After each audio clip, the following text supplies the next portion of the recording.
Good evening everyone. तो आज हम लोग कंटिन्यू करते हैं अपना आगे का जो हम लोग पढ़ रहे थे एंट्रोपी। अभी तक हम लोगों ने एंट्रोपी का केवल इंट्रोडक्शन पार्ट देखा है। अब देखेंगे कि एंट्रोपी में अलग अलग जैसे प्रोसेस के लिए क्या होगा एंट्रोपी चेंज, या फिर देखेंगे कि सराउंडिंग के लिए क्या होगा, या फिर रिवर्सिबल प्रोसेस और इरिवर्सिबल प्रोसेस के लिए अलग अलग केस में अलग अलग होता है। ठीक है, तो अलग अलग फॉर्मूले निकल के आते हैं। तो चलिए हम लोग देखते हैं एंट्रोपी के बारे में। तभी तो एंट्रोपी को मैं जस्ट थोड़ा सा हल्का सा आपको रिकेप कर देता हूं कि एंट्रोपी जो है, एंट्रोपी क्या है। एंट्रोपी जो है मैंने जैसे बताया कि आपको ds is equal to D Q by t, लेकिन ये किसके लिए है, ये रिवर्सिबल प्रोसेस के लिए। ठीक है, रिवर्सिबल। और वहीं पे अगर एंट्रोपी ऑफ इरिवर्सिबल प्रोसेस बोलूं, ठीक है, ये वाला आप मान के चलो रिवर्सिबल के लिए। ठीक है, और इरिवर्सिबल के लिए बोलूं तो d Q by t irreversible plus del generation. ठीक है, इसको बोलते हैं हम लोग क्या, एंट्रोपी जनरेशन। तो क्या बोलते हैं, एंट्रोपी जनरेशन। ठीक है, ये हमेशा कैसी रहती है, पॉजिटिव क्वांटिटी होती है ना। अगर वहीं पे बोलूं तो यहाँ पे एंट्रोपी जनरेशन जो है इसके केस में, रिवर्सिबल के केस में क्या होती है, जीरो होती है ना। तो entropy generation is equal to zero for reversible के केस में। ठीक है, तो इससे ये निकल के आता है कि डीएस इरिवर्सिबल वाला जो केस है, ठीक है, वह greater than d Q by t होता है। ठीक है, इसको नोट डाउन करिए। और अगर बराबर करना होगा तो ds irreversible is equal to D Q by t irreversible plus del generation. ठीक है, फिजिकल सिग्निफिकेंस बताऊं। फिजिकल सिग्निफिकेंस ये है कि एंट्रोपी होता है एस, डिफाइन कर रहे हैं। ठीक है, फिजिकल देखो डी क्यू बाय टी है, डी क्यू बाय टी, तो जूल पर डिग्री सेंटीग्रेड या जूल पर केल्विन इसका यूनिट हो जाएगा, है ना। तो यहाँ पे कैसी प्रॉपर्टी है entropy, entropy is extensive property. कैसी प्रॉपर्टी है, एक्सटेंसिव प्रॉपर्टी। ठीक है, एंट्रोपी एस, है ना। और स्पेसिफिक एंट्रोपी की बात करूं, स्पेसिफिक एंट्रोपी जो है वह कैसी है, इंटेंसिव प्रॉपर्टी। ठीक है, एंट्रोपी स्पेसिफिक एंट्रोपी छोटा वाला एस, छोटा वाला एस स्पेसिफिक एंट्रोपी हो जाएगी। ठीक है, तो हम देख रहे हैं, शुरू से बता दे रहा हूं, एंट्रोपी को हम दो प्रोसेस के लिए देखेंगे। एक तो रिवर्सिबल, क्विक रिकेप कर रहा हूं जो आपका सवेरे क्लास थोड़ा सा हुआ था। देखेंगे कि रिवर्सिबल प्रोसेस के लिए जो एंट्रोपी जनरेशन, देखो डी क्यू बाय टी होती है, क्लियर कट है, डी क्यू बाय टी है रिवर्सिबल प्रोसेस के लिए एंट्रोपी। वहीं पे अगर इरिवर्सिबल प्रोसेस के लिए बोलूं तो क्या होती है, डी क्यू बाय टी से बड़ी होती है ना। और रिवर्सिबल के लिए डी क्यू बाय टी के बराबर होती है। ठीक है, रिवर्सिबल के लिए बड़ी होती है। अब बड़ी होती है तो अगर इसको बराबर करना है तो कुछ ना कुछ ऐसी पॉजिटिव क्वांटिटी आएगी जो जीरो से बड़ी होगी, तो एक डेल जनरेशन आता है जिससे हम बोल सकते हैं कि एंट्रोपी जनरेशन एक पॉजिटिव क्वांटिटी है इस केस में, इरिवर्सिबल केस में। और वहीं पे जीरो किस केस में है, ये। तो ये वाला सवाल आपसे पूछ चुका है आरटीओ के एग्जाम में, तो ध्यान देना है इस चीज को, एंट्रोपी जनरेशन होता क्या है। ठीक है, रिवर्सिबल और इरिवर्सिबल केस में दोनों की कंडीशन में आपको पता होना चाहिए। ठीक, तो इन चीज को थोड़ा सा क्विक रिकेप कर रहा हूं। और इसका अगर फिजिकल सिग्निफिकेंस बोलूं, फिजिकल सिग्निफिकेंस ऑफ एंट्रोपी, ठीक है, लिखो। फिजिकल सिग्निफिकेंस ऑफ एंट्रोपी क्या है कि it is the degree of randomness or disorderness of molecules। ठीक है, क्या बताता है इसका फिजिकल सिग्निफिकेंस क्या है, थर्मोडायनेमिक्स वाली चीजें तो ये है, बट उसका फिजिकल सिग्निफिकेंस क्या है एंट्रोपी का फिजिकल सिग्निफिकेंस क्या है कि जितनी ज्यादा रैंडमनेस या जितनी ज्यादा डिसऑर्डरनेस होगी उतनी ज्यादा एंट्रोपी होगी। ठीक है, तो फिजिकल सिग्निफिकेंस यही है। ठीक है, तो इससे क्या है कि रैंडमनेस और डिसऑर्डरनेस होने से क्या होती है, if there is more entropy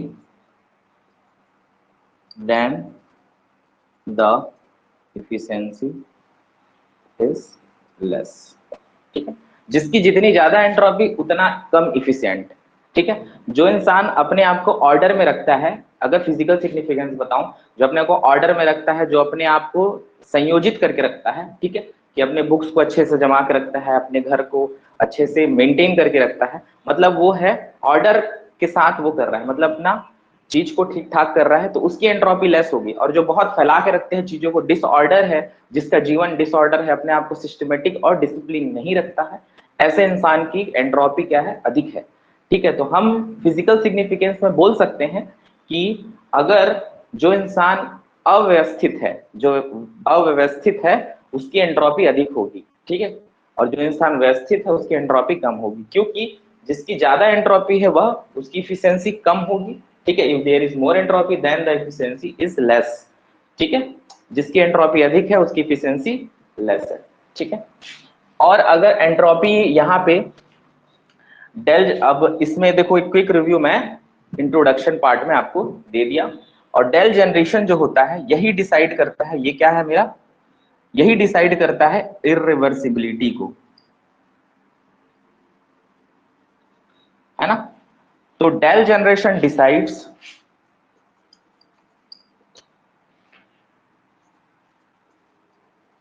it decides that how much the process is irreversible। मतलब अगर डेल जनरेशन जिसकी ज्यादा होगी उसकी इरिवर्सिबिलिटी उतनी अधिक है। मतलब अगर आपको बोला जाए कि टोटल एंट्रोपी की बात करूं, टोटल एंट्रोपी की बात करूं, तो जिसका जितना ज्यादा एंट्रोपी जनरेशन उतना ज्यादा उसका इरिवर्सिबल। मतलब वह प्रोसेस प्रोसेस जिसमें कि एंट्रोपी की वैल्यू एंट्रोपी की वैल्यू जिस जिस प्रोसेस में ज्यादा होगी, मतलब वो प्रोसेस ज्यादा इरिवर्सिबल होगा। ठीक है, मतलब हम ये भी बोल सकते हैं इसका सिग्निफिकेंस थर्मोडायनेमिक्स में कि मोर entropy means more irreversible.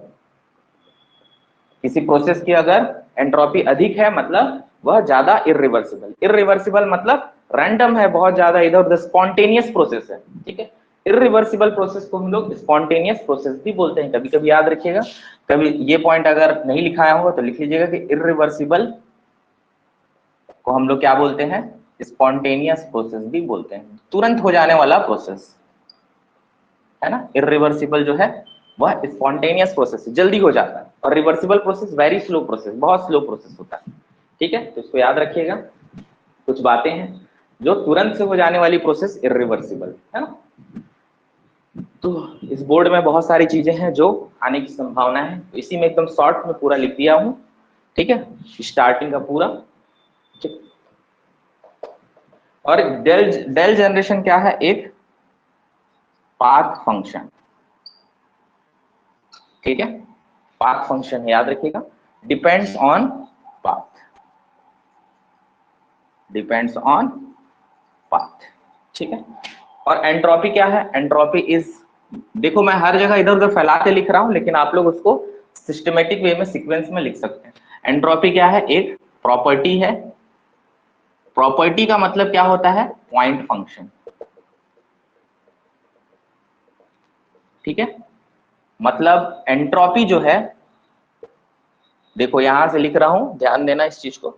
Entropy जो है, इट, मतलब ये बोल सकते हैं कि इसमें जब पॉइंट फंक्शन है तो change in entropy only depends on the end points of process.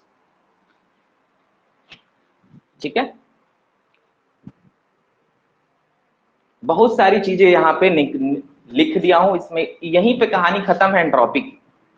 सारी का सारे जो बोर्ड में लिखा है इसी में ही बहुत सारी चीजें हैं जो एंट्रोपी की चीज यहाँ पे कंसेप्ट पूरा एंट्रोपी का यहाँ पे लिख दिया हूं।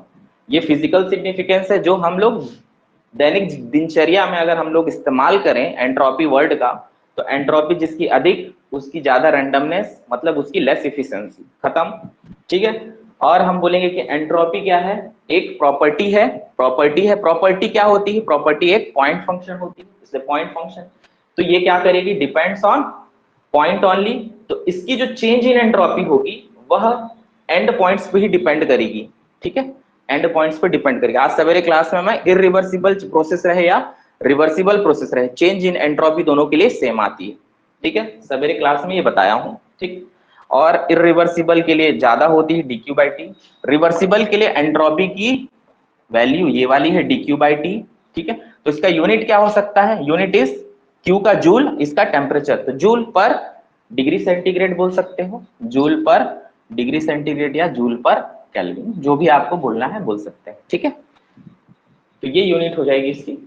तो ये इरिवर्सिबल के लिए अधिक होगी, और कितनी अधिक होगी, जितनी एंट्रोपी जनरेशन की होगी। ठीक है, ये वाला dq/t क्या है, एक प्रॉपर्टी है, बट ये आपका क्या हो जाएगा, ये जो है पाथ फंक्शन, याद रखिएगा। इसी पे सवाल पूछ चुका है, आरटीओ में पूछा है कि एक positive quantity for irreversible process. ठीक है, entropy generation is positive quantity for irreversible process, और इरिवर्सिबल प्रोसेस के लिए एंट्रोपी जनरेशन की वैल्यू 0, एंट्रोपी जनरेशन की वैल्यू 0। ठीक है, और इरिवर्सिबल के लिए एंट्रोपी जनरेशन की पॉजिटिव क्वांटिटी। ठीक है, जितना अधिक ये होगा, मतलब इरिवर्सिबिलिटी कौन डिसाइड करेगा, एंट्रोपी जनरेशन। जितना अधिक एंट्रोपी जनरेशन होगा उतनी अधिक इरिवर्सिबिलिटी होगी, उतना ज्यादा क्या होगा, प्रोसेस इरिवर्सिबल होगा। ठीक है, उतना लेस इफिशिएंट होगा। ठीक, तो इतना याद रखिए। तो इसको नोट डाउन करिए, होने के बाद बताइए, फिर उसके बाद हम लोग आगे बढ़ते हैं। अब महत्वपूर्ण तथ्य और फॉर्मूले में हम लोग निकलेंगे एक एक करके, सारा का सारा हम लोग फर्स्ट देखेंगे, हम लोग सारा प्रोसेस का एंट्रोपी चेंज, फिर उसके बाद धीरे धीरे करके रिवर्सिबल की कंडीशन में। ठीक है, इरिवर्सिबल का सिर्फ यही रहता है फॉर्मूला, इसके अलावा कुछ नहीं। तो रिवर्सिबल के कंडीशन में अलग अलग प्रोसेस के लिए कैसा आपका एंट्रोपी का वैल्यू आएगा वो देखेंगे। ठीक है, तो इसको नोट डाउन कर लीजिए, फिर बढ़ते हैं हम लोग आगे। चलिए, दे रहा हूं 1 मिनट, जल्दी से नोट करिए।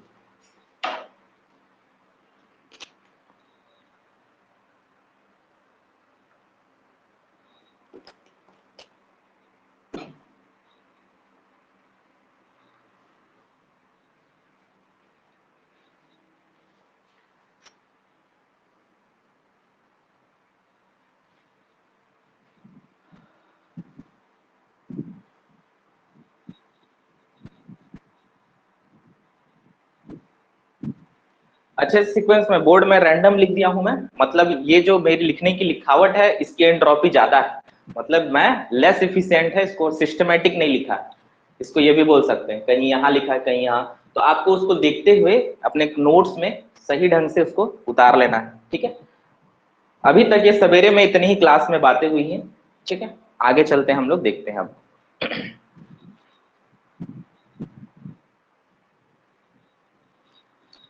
चल, हो गया, हाँ तो हाँ बोलिए, डन, फिर उसके बाद आगे बढ़े हम लोग।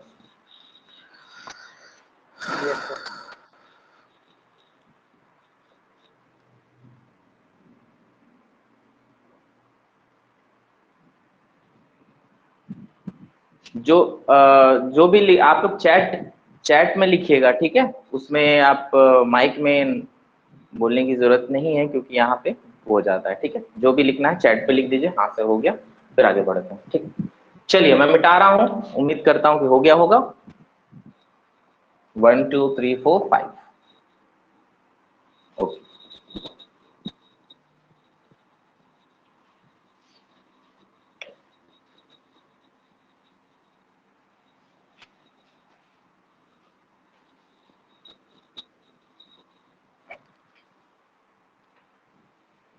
ठीक है, अब देख लेना, जितना सब्जेक्ट हम लोग पढ़ेंगे, जितने सब्जेक्ट हम लोग पढ़ेंगे, यहाँ पे आप चीज चेक करना। इसके बाद मोस्ट प्रोबेबली जो कल तक थर्मोडायनेमिक्स और साइकिल्स खत्म हो जाएगा, और उसका जो है आपको टेस्ट ऑर्गेनाइज हो जाएगा शायद 2 दिन के अंदर में। तो आप लोग प्रिपेयर होके रहिएगा, जिसको टेस्ट देना है बहुत फायदा होगा उस चीज का, तो टेस्ट देने के लिए रेडी रहिए, है ना। न्यूमेरिकल मैं करा दूंगा, थोड़े मोड़े छोटे छोटे न्यूमेरिकल हैं जो कि इसमें ज्यादा लेंथी न्यूमेरिकल नहीं आते हैं। आज वैसे भी कार्नोट साइकिल का न्यूमेरिकल आज सवेरे कराया गया है ना, जो आ चुका है वो भी क्वेश्चन हमने देखा है। ठीक है, चलिए आगे देखते हैं हम लोग।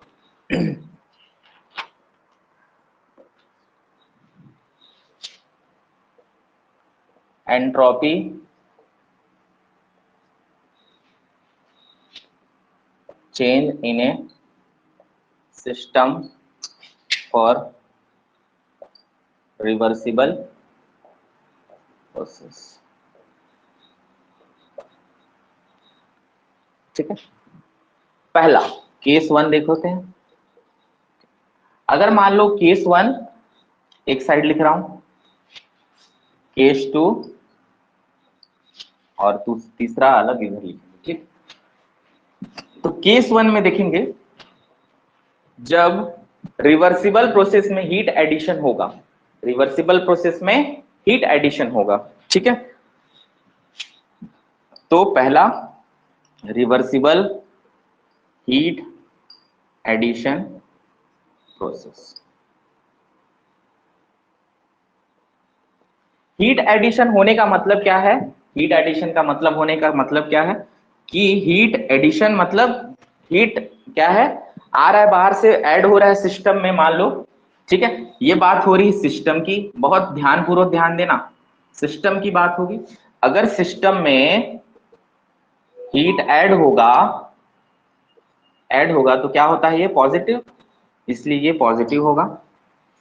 अब आपको पता है कि एंट्रोपी क्या होता है, रिवर्सिबल बोला मतलब रिवर्सिबल वाला फॉर्मूला लगाओ, dq बाय टी, चुपचाप। ठीक है, ये तो रिवर्सिबल का ही होगा। तो dq की वैल्यू जब पॉजिटिव होगी, ठीक है, dq की वैल्यू जब पॉजिटिव होगी और टेम्परेचर की पॉजिटिव रहती है, तो positive value by positive value, तो क्या होगी, ये पॉजिटिव। मतलब हम बोलेंगे कि एंट्रोपी जो है रिवर्सिबल का किस केस में, हीट एडिशन प्रोसेस में क्या होगा, पॉजिटिव होगा। ठीक है, तो हम ये बोल सकते हैं कि ये है एंट्रोपी चेंज।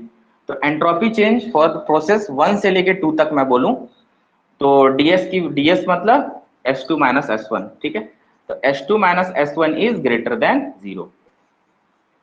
ठीक है, तो यहां हम लिखेंगे कंक्लूजन कि entropy increases for the heat reversible heat addition process.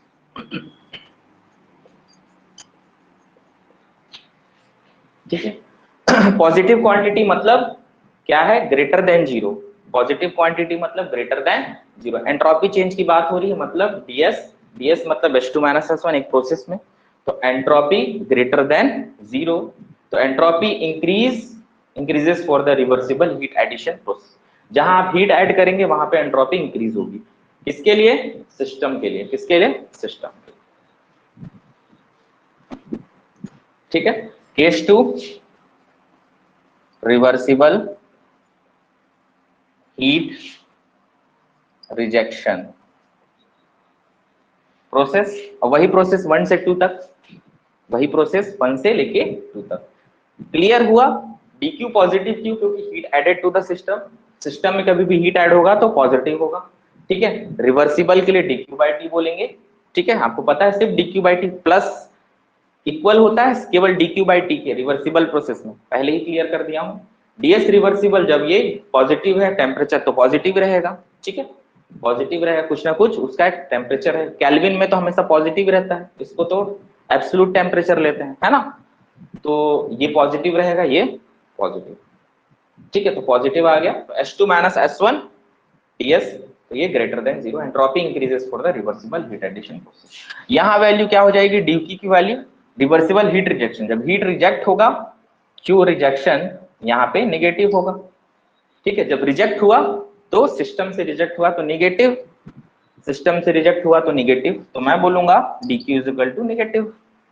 ठीक है, तो यहाँ रिवर्सिबल की बात है तो ds is equal to D Q by T हो जाएगा। और जैसे कि पता है आपको ऊपर नेगेटिव नीचे पॉजिटिव मतलब नेगेटिव वैल्यू, तो S2 माइनस S1 की वैल्यू लेस देन 0। ठीक है, तो यहाँ क्या हो रहा है, यानी आपको पता है कि S2 is less than S1, तो 1 से 2 प्रोसेस जा रहा है, अगर प्रोसेस 1 से लेके 2 जा रहा है तो इस जगह का वैल्यू S2 और इस जगह का S1, तो H2 की वैल्यू कम है, मतलब ये पता चल रहा है डायरेक्शन से, इससे पता चल, देखो प्रोसेस है H2 1 से लेके 2 जा रहा है, तो 2 जा रहा है तो एंट्रोपी यहाँ घटते जा रही है, एंट्रोपी क्या हो रही है, घट रही है। ठीक है, क्योंकि H2 लेस है, यहाँ पे एंट्रोपी बढ़ रही थी, यहाँ घट रही है, तो हम बोलेंगे कि entropy decreases for the reversible heat rejection process. ठीक है, किसके लिए, सिस्टम याद रखिएगा। ठीक है,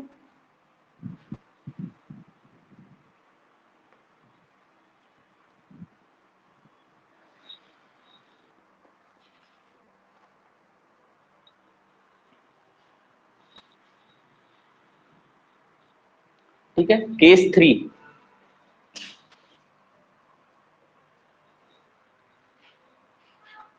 केस 3 को ध्यान दीजिए, ये बहुत इंपॉर्टेंट है। ठीक है, केस 3 क्या रहेगा, ध्यान दो कि केस 3 में क्या होगा, कि केस 3 होगा रिवर्सिबल एडियाबेटिक प्रोसेस। ठीक है, इधर नहीं दिख रहा, यहां लिख रहा हूं, रिवर्सिबल एडियाबेटिक प्रोसेस। ठीक है, रिवर्सिबल एडियाबेटिक प्रोसेस में पहली बात तो ये कंडीशन क्या है कि एक तो रिवर्सिबल है और दूसरा एडियाबेटिक है, तो एडियाबेटिक में क्या होता है, डीक्यू की वैल्यू 0, किसके लिए, एडियाबेटिक के लिए। ठीक है, एडियाबेटिक कब कब बोल सकते हैं, जब क्वेश्चन में क्या लिखेगा, मतलब कभी भी सिस्टम इंसुलेटेड रहे तो क्या होगा, एडियाबेटिक होगा, है ना, इंसुलेटेड या एडियाबेटिक दिया तो वहां हीट ट्रांसफर 0। ठीक है, और कभी भी, चलो उसको बाद में देखते हैं, dq इक्वल टू 0 हो गया यहाँ पे कंडीशन, इसका मतलब ये है कि यहाँ पे ds की वैल्यू क्या होगी, 0 होगी, मतलब S2 minus S1 is equal to 0, मतलब H2 is equal to S1। इससे हम क्या समझे कि ये प्रोसेस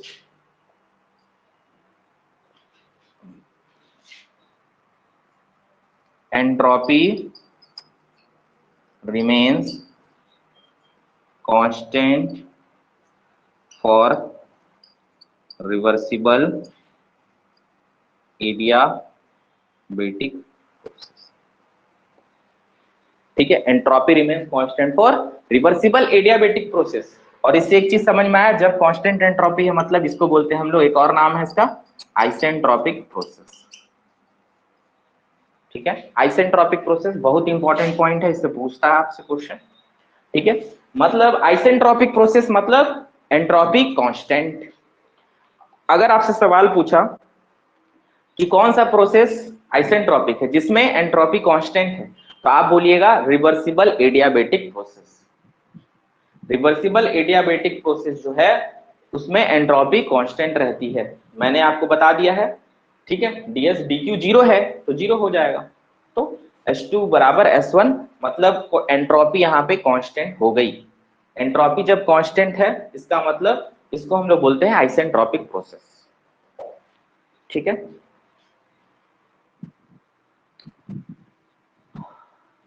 चलिए नोट कर लीजिए, जल्दी हो जाए फिर आगे बढ़ते हैं। एक चीज यहाँ पे आपको मैं बताऊंगा कि reversible adiabatic process isentropic process है, बट जरूरी नहीं है कि हर आइसेंट्रोपिक प्रोसेस एडियाबेटिक हो। ठीक है, सिर्फ रिवर्सिबल एडियाबेटिक प्रोसेस ही आइसेंट्रोपिक रहता है। ठीक है, उसको भी प्रूफ कर देंगे, पहले आप लोग इसको देख लीजिए, नाम लिखा रहना चाहिए रिवर्सिबल आगे, तभी एडियाबेटिक प्रोसेस बोल देगा, आइसेंट्रोपिक मत लिख के आ जाना। ठीक है, रिवर्सिबल एडियाबेटिक प्रोसेस ही आइसेंट्रोपिक होता है। इररिवर्सिबल एडियाबेटिक प्रोसेस जरूरी नहीं है कि आइसेंट्रोपिक रहे।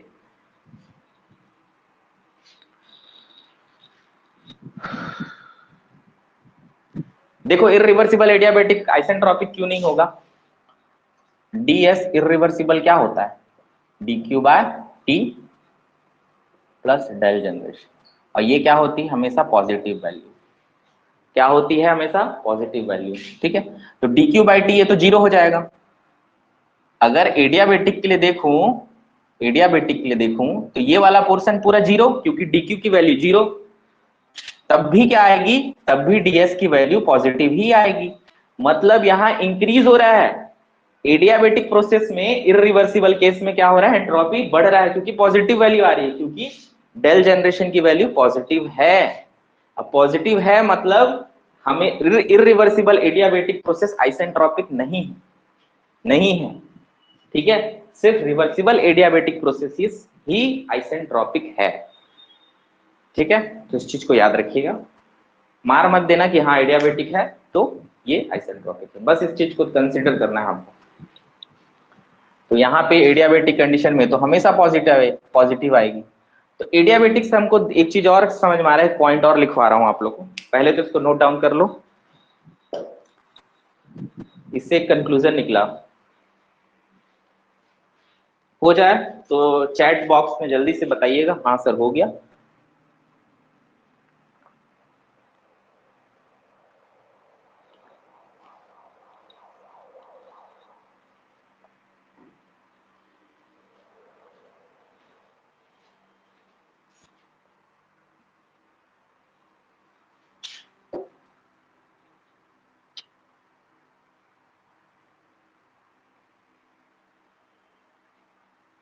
क्लास को ना लाइव ज्वाइन करना आप लोग के लिए बहुत इंपॉर्टेंट है, बहुत काम आएगा। ऐसे रिकॉर्डिंग देखने से ना उतना फायदा नहीं मिलता, क्योंकि कई बार हम लोग आलसीपना करते हैं, अरे यार बाद में देख लेंगे, कल देख लेंगे, परसों देख लेंगे, करते करते देखना लोड बढ़ जाएगा।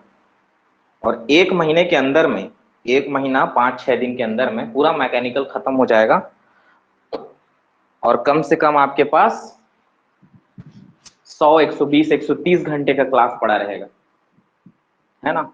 फिर उसको कवर करना बहुत मुश्किल हो जाएगा।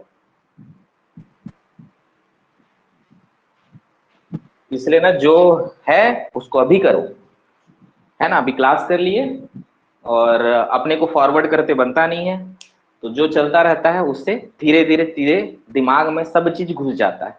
इसलिए आप लोग क्लास को, लाइव वाला चीज को ध्यान दीजिएगा, और कोई डाउट होता है तो यहाँ पूछ सकते हो आप। हो गया? नोट डाउन हो गया तो चैट करके ऑप्शन आता है स्क्रीन पे, वहां पे क्लिक करके आप लोग बता सकते हैं हाँ सर हो गया, तो मैं आगे बढ़ता हूँ। चलिए, उम्मीद है कि हो गया होगा, अब तक तो हो ही गया होगा।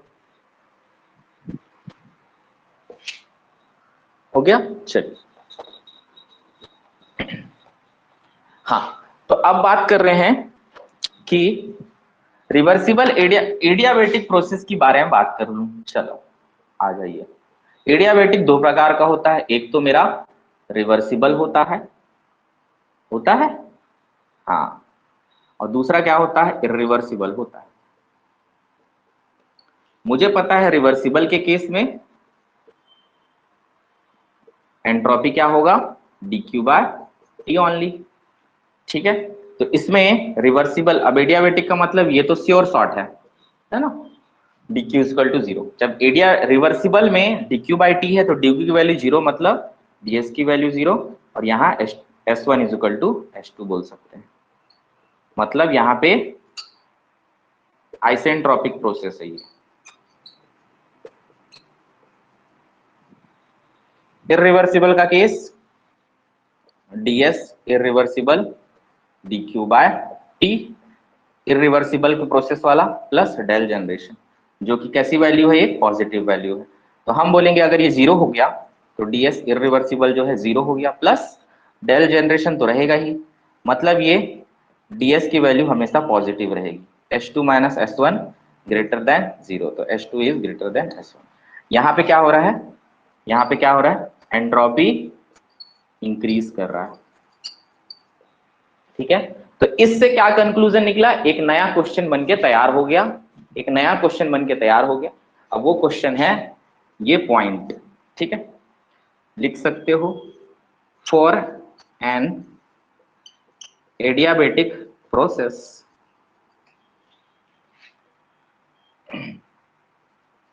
इन a system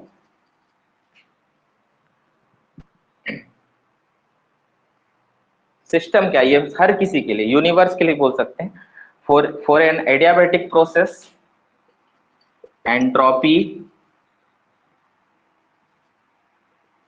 either remains constant या फिर और इंक्रीजेस।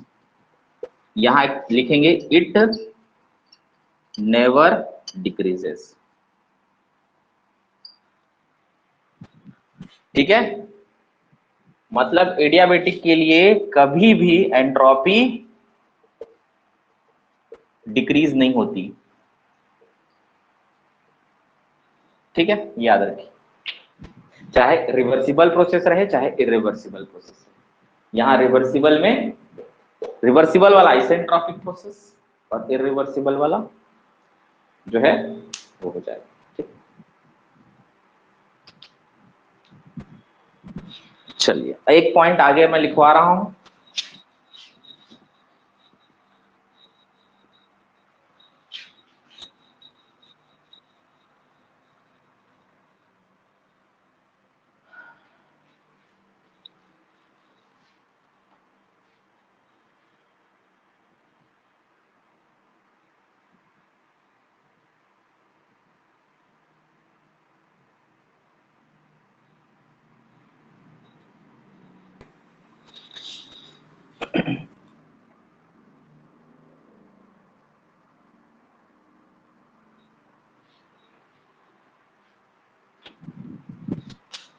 पॉइंट देखिए,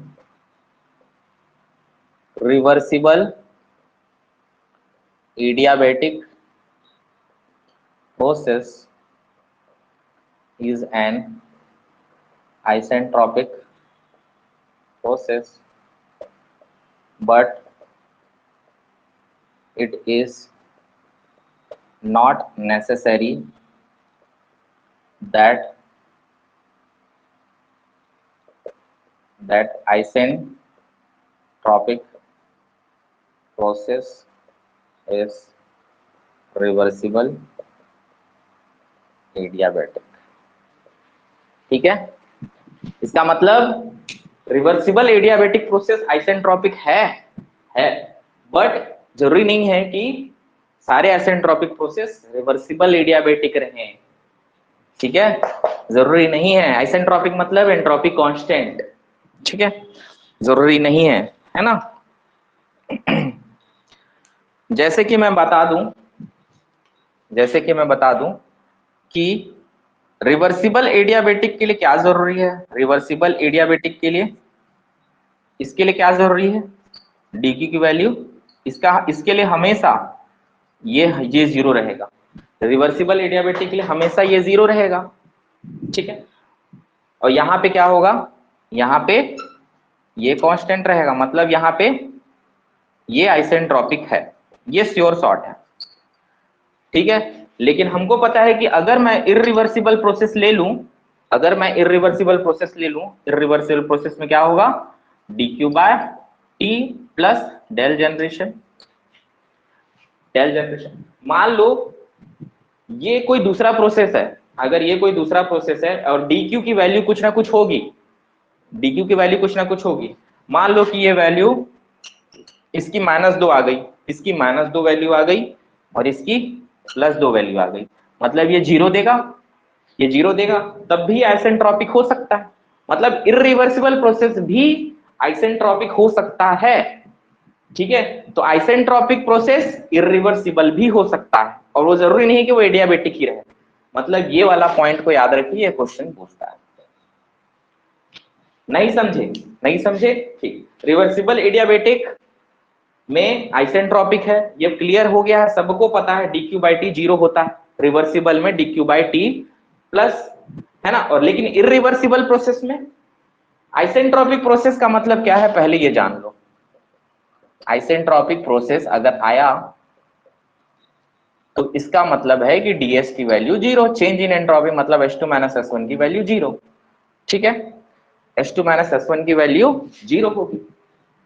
तो बताओ मेरे को कि ये तो हम निकाल लिए रिवर्सिबल एडियाबेटिक के लिए। मैं मान लेता हूं एक इरिवर्सिबल प्रोसेस ले लूं, इरिवर्सिबल प्रोसेस एक उठा लेता हूं, चलो कोई भी प्रोसेस।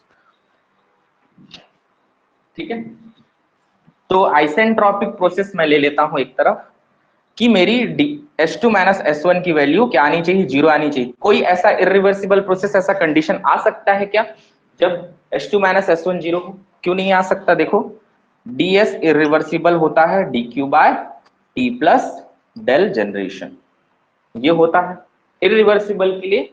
ये फॉर्मूला है इरिवर्सिबल के लिए, ये फॉर्मूला है। और मैंने बताया है कि सिस्टम का एंट्रोपी इंक्रीज भी हो सकता है, डिक्रीज भी हो सकता है और कांस्टेंट भी हो सकता है। जबकि ये बात हो रही है सिस्टम की, तो अगर हीट ऐड करोगे तो इंक्रीज होगा, मतलब पॉजिटिव वैल्यू आएगी। हीट हीट रिजेक्ट करोगे तो क्या होगा? डिक्रीज होगा। डिक्रीज होगा तो निगेटिव वैल्यू आएगी, dq बाई टी की वैल्यू निगेटिव आएगी अगर हीट रिजेक्ट हो रहा है तो मैं ले लेता हूं, मान लो हीट रिजेक्शन का प्रोसेस, हीट रिजेक्शन का प्रोसेस। ठीक है, तो ds इरिवर्सिबल, मान लो ऐसा कंडीशन आगे कि ये -2 आ गया इसका एंट्रोपी, dq क्या, dq बाई टी की वैल्यू -2 आ गई, और डेल जनरेशन की वैल्यू अगर +2 है तो जीरो तो आएगी, जीरो आ जाएगी, तब तो ये आइसेंट्रोपिक हो गया। इसका मतलब आइसेंट्रोपिक प्रोसेस इरिवर्सिबल प्रोसेस भी हो सकता है। ठीक है, तो ये पॉइंट को नोट डाउन करिए, इंपॉर्टेंट है, बहुत बार पूछता है। ठीक है, और एक और पॉइंट है और जो हमेशा आता है, बहुत बार पूछा है क्वेश्चन में, कि सिस्टम की एंट्रोपी या तो इंक्रीज हो सकती है या डिक्रीज हो सकती है या फिर जीरो हो सकती है। उसको भी लिख दे रहा हूं अलग से ताकि आप लोग उसको भूले नहीं। ठीक है, तो इस चीज को थोड़ा एक बार समझ लेना आप लोग। ठीक है, एक बार दो बार देखोगे तो क्लियर हो जाएगा। ठीक है, इतना क्लियर कट समझने का जरूरत नहीं है, इस पॉइंट को बस आप लोग याद रखिए, है ना, कि जरूरी नहीं है कि आइसेंट्रोपिक प्रोसेस रिवर्सिबल है। ठीक है, इधर वाला मैं हटा रहा हूं, मिटा रहा हूं, मिटा दूं। ठीक है, आगे बढ़े। एक पॉइंट लिखा रहा हूं जो कि क्वेश्चन आने का संभावना होता है, 90% केस है कि आ सकता है, इसलिए आप लोग उस चीज को लिख लीजिए। जस्ट इसके पहले पढ़ाया था उसका कंक्लूजन नहीं लिखा था, उसी का मैं कंक्लूजन लिख रहा हूं। ठीक है, चलिए मैं मिटा रहा हूं, 1 2 3 4 5। चलिए ठीक है, लिखिए लिखिए, हो जाए तो बताइएगा।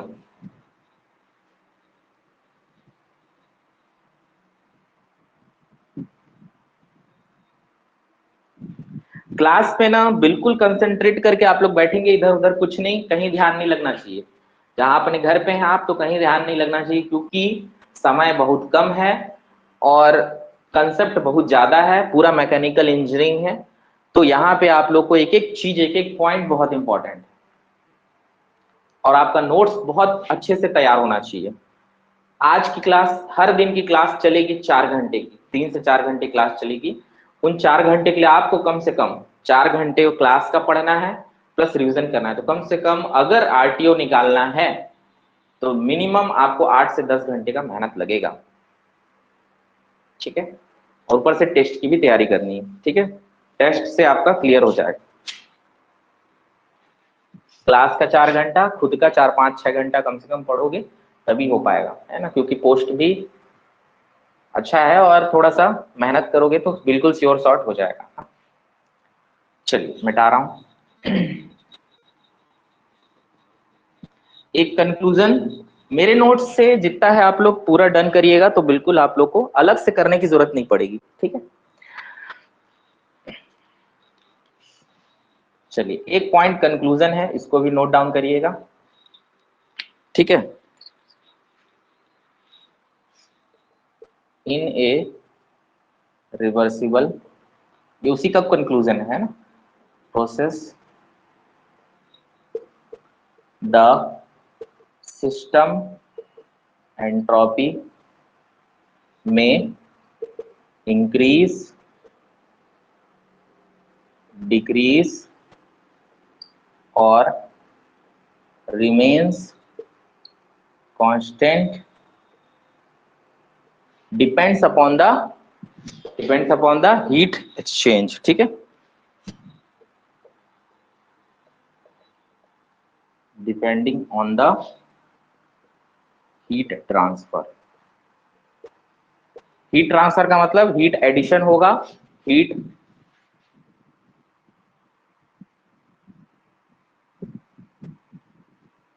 आ रहा हूं अजीज, मैं पहुंच रहा हूं आपके सिस्टम में। अभी सिस्टम की बातें हो रही हैं, सराउंडिंग का भी आऊंगा, फिर यूनिवर्स का लूंगा। ठीक है, सिस्टम प्लस सराउंडिंग का। तो एंट्रोपी का क्लास खत्म होने के बाद वो वाली चीजें जो है आपका क्लियर हो जाएगा। ठीक है, ठीक, ओके, थोड़ा सा वेट करिए, है ना, आगे हम लोग पढ़ेंगे उसको। अभी तो सिस्टम चल रहा है, उसके बाद सराउंडिंग लूंगा, सराउंडिंग के बाद दोनों मिला देंगे हम लोग। ठीक है, फिर यूनिवर्स पढ़ें। तो ये पॉइंट आता है सिस्टम के लिए, कभी भी आपका या तो इंक्रीज हो सकता है या डिक्रीज हो सकता है या कांस्टेंट हो सकता है। ठीक है,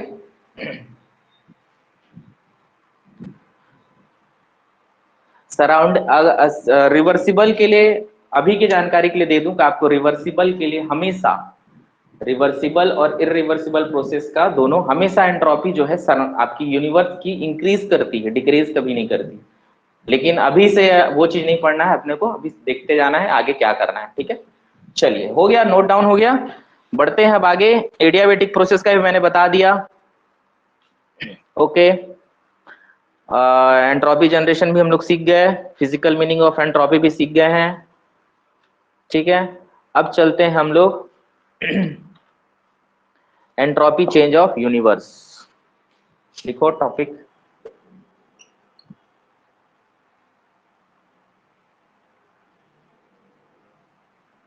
चलिए पहले एक लिख लीजिए,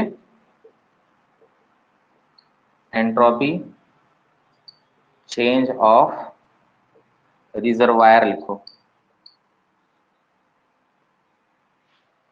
ठीक है, रिजर्वायर है क्या चीज, है क्या चीज रिजर्वायर। यहाँ पे कोई इंजन, या अभी इंजन जैसे पढ़ रहे थे, इंजन कुछ भी रहेगा, ये कहां से टेम्परेचर ले रहा है, सोर्स से, और रिजेक्ट कर रहा है कहां पे, सिंक पे। ठीक है, तो सोर्स में, सोर्स और सिंक क्या है, रिजर्वायर है। ये दोनों क्या है, सोर्स और सिंक क्या है, रिजर्वायर है, थर्मल रिजर्वायर। जब इंजन है, हीट रिजेक्ट करा, ये क्यू ऐड हुआ और क्यू रिजेक्ट हुआ, तो इसमें कुछ ना कुछ ये वर्क दे रहा है ना, ये इस टाइप का। ये वाला क्या है, रिजर्वायर है। सोर्स और सिंक क्या है, रिजर्वायर है। सोर्स एंड सिंक जो है वह रिजर्वायर है, थर्मल रिजर्वायर, है ना। इसके बारे में पढ़ चुके हैं हम लोग, है ना, थर्मल रिजर्वायर। अब एक्चुअली में है रिजर्वायर क्या चीज, हमारा सराउंडिंग ही है, क्योंकि आपको कहानी देखनी है। ये है सिस्टम,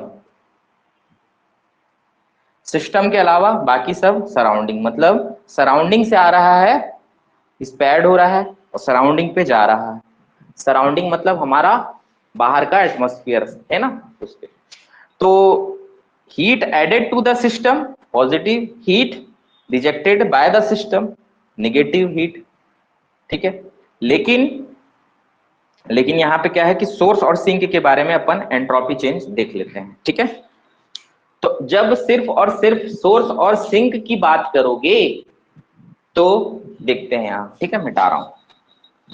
अब मुझे सिस्टम से मतलब नहीं है, अब मेरे को रिजर्वायर से मतलब है। रिजर्वायर का मतलब है सराउंडिंग, रिजर्वायर का मतलब हो गया सराउंडिंग, याद रखिए, रिजर्वायर का मतलब हो जाएगा हमारा सराउंडिंग से मतलब हो जाएगा। तो अगर मैं सोर्स का देखूं, सोर्स है, ठीक है, इसका मान लो टेम्परेचर T1, इसका मान लेते हैं टेम्परेचर T1। यहां से क्या आ रहा है, हीट निकल रहा है Q1। ठीक है, तो जब इसकी एंट्रोपी की बात करूंगा तो आपको पता है कि एंट्रोपी जो है ना, एंट्रोपी हम बोलेंगे सराउंडिंग का, हम लोग डायरेक्टली एंट्रोपी कोई अलग से इरिवर्सिबल रिवर्सिबल प्रोसेस नहीं, तो dQ/T आपको पता है, तो इसमें आपको ये बोलूंगा Q1 मान लो dQ/T। तो इस केस में सोर्स में, जब सोर्स खुद अपना एक सिस्टम की तरह काम करेगा जब सिर्फ बात करोगे सोर्स का, सिर्फ जब बात करोगे सोर्स का। अगर सिर्फ सोर्स की बात करूंगा तो सोर्स पे ही फोकस रहेगा आपका, जिस पे फोकस रहता है वह खुद का एक अपने लिए एक सिस्टम बन जाता है। हाँ, है ना, आपका फोकस अभी सोर्स पे है, तो सिर्फ सोर्स को देखोगे, सोर्स से हीट जा रहा है या हीट उसके अंदर आ रहा है। जब जा रहा है हीट, उससे निकल के बाहर जा रहा है हीट, तो Q की वैल्यू क्या होगी, निगेटिव होगी सोर्स के लिए। इसलिए जो ds की वैल्यू है वह -Q1/T1 लिखोगे। ठीक है, और यही सराउंडिंग बोल सकते हो आप कंडीशन के हिसाब से। ठीक है, तो ये बोल सकते हैं, क्योंकि ये जाएगा या आएगा, ये Q1 जाएगा या आएगा बाद में इस पे सिस्टम पे ही। तो इस सिस्टम के लिए तो ये सराउंडिंग है, इस सिस्टम के लिए ये भी सराउंडिंग है ना। लेकिन जब अगर सिर्फ और सिर्फ रिजर्वायर की बात करूंगा तो सोर्स खुद को देखेगा कि मेरे से हीट बाहर जा रहा है या मेरे अंदर आ रहा है।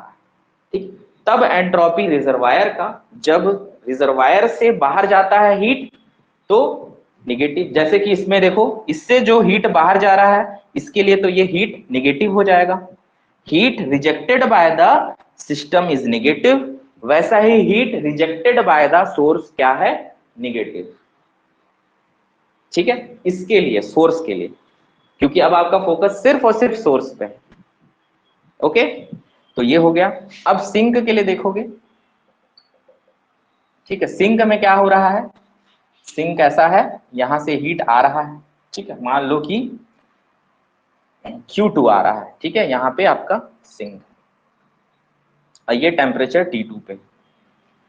ठीक, तो इस पे हीट आ रहा है, तो हीट ऐड हो रहा है अब किस पे, सिंक पे, मतलब हीट ऐड हुआ रिजर्वायर पे।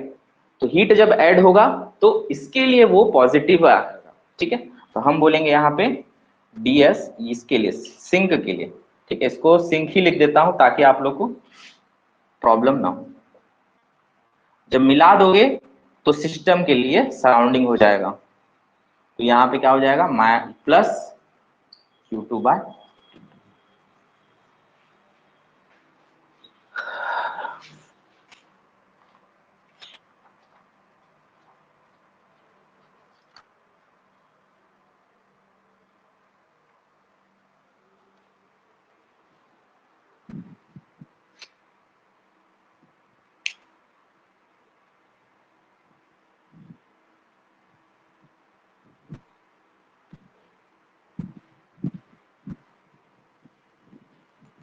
देखो, अभी थोड़ा सा आप लोग धैर्य रखिए, इट मीन्स अभी बोलने का नहीं है, अभी मैं इसको इसके आगे जा रहा हूँ यूनिवर्स पे। यूनिवर्स की एंट्रोपी कभी भी, यूनिवर्स की एंट्रोपी कभी भी क्या होती है, डिक्रीज नहीं होती, हमेशा यूनिवर्स की एंट्रोपी इंक्रीज होती है। तो यूनिवर्स की एंट्रोपी जब इंक्रीज होगी तो अब एक मेरे को बात बताओ, सोर्स के लिए, सोर्स के लिए, सोर्स के लिए ये वाला निगेटिव, सोर्स के लिए एंट्रोपी निगेटिव, लेकिन सिस्टम के लिए एंट्रोपी पॉजिटिव। दिख रहा है, ऐड हो रहा है ना इस पे, इससे तो रिजेक्ट हो रहा है। तो एक चीज याद रखिएगा कि सोर्स के लिए तो मतलब सराउंडिंग के लिए तो एंट्रोपी क्या हो रहा है, निगेटिव, लेकिन सिस्टम के लिए एंट्रोपी पॉजिटिव। ठीक है, तो सिस्टम की एंट्रोपी अधिक ही रहेगी, किससे, बराबर हो सकती है या अधिक हो सकती है। ठीक है, तो दोनों मिलके क्या बनाते हैं, या तो पॉजिटिव वैल्यू बनाते हैं या जीरो, निगेटिव कभी नहीं होती यूनिवर्स की। ठीक है, बस ये याद रखिए, उल्टा ही, हमेशा ऐसा नहीं कि निगेटिव हो जाएगा, निगेटिव कभी नहीं होगा।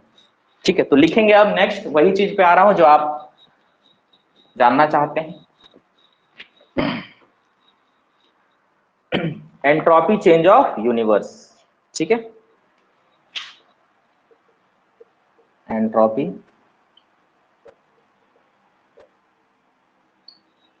एंट्रोपी चेंज ऑफ यूनिवर्स के लिए पहले ये जान लो कि यूनिवर्स क्या होता है। यूनिवर्स होता है system plus surrounding.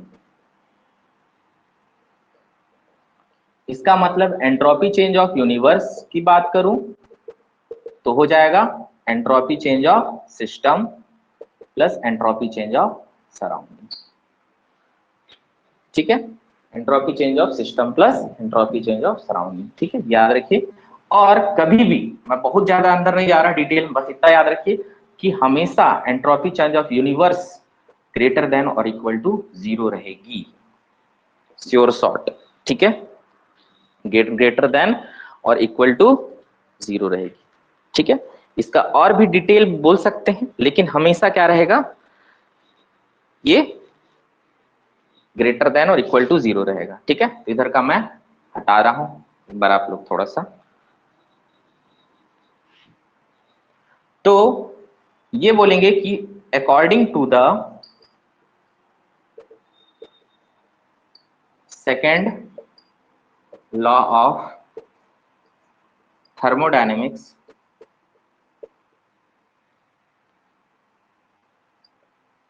Universe entropy always increases, ठीक है। According to the second law of thermodynamics, universe entropy always increases, या फिर ये बोलेंगे universe entropy can never decrease, कभी भी ये घटेगा नहीं, ठीक है। तो जैसा मैंने कहा, एक अगर निगेटिव है तो एक पॉजिटिव है, और देखो अगर ये सराउंडिंग है तो सराउंडिंग अगर निगेटिव आ रहा है तो सिस्टम के लिए वो पॉजिटिव आएगा, और दोनों मिल करके क्या कर देंगे, उस वैल्यू को पॉजिटिव कर देंगे, ठीक है। या फिर जीरो कर सकते हैं, या फिर जीरो हो सकता है, या फिर जीरो हो सकता है। और जब जीरो हो जाए, टोटल जीरो हो जाए, तो प्रोसेस क्या है, प्रोसेस क्या है, रिवर्सिबल। तो जब डीएस यूनिवर्स जीरो हो गया तो ये बोलेंगे कि पूरा का पूरा, पूरा यूनिवर्स मतलब पूरा कंडीशन जो है पूरा रिवर्सिबल का कंडीशन आ गया, पूरा टोटल रिवर्सिबल कंडीशन, ठीक है। और जब डीएस ग्रेटर देन जीरो है, मतलब ये क्या आपको शो करेगा, इरिवर्सिबिलिटी शो करेगा,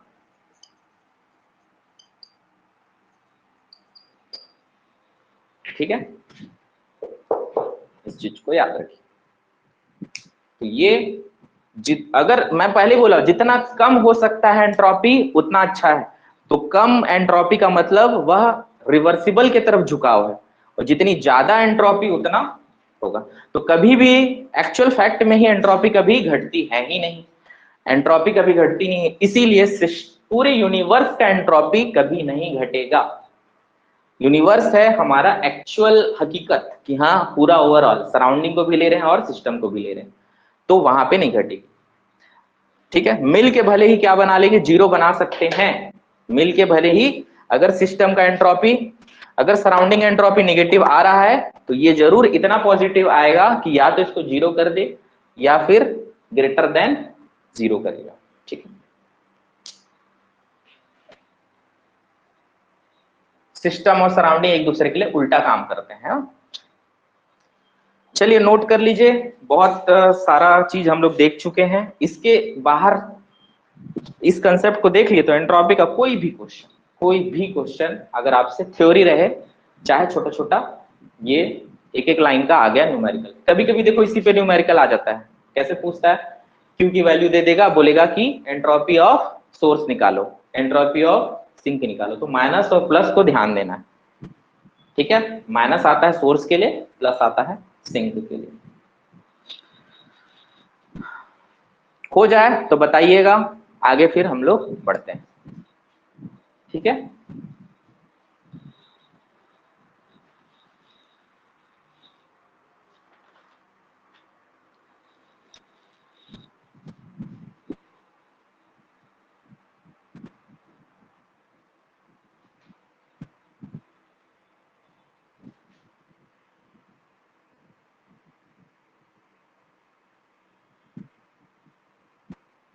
हो गया।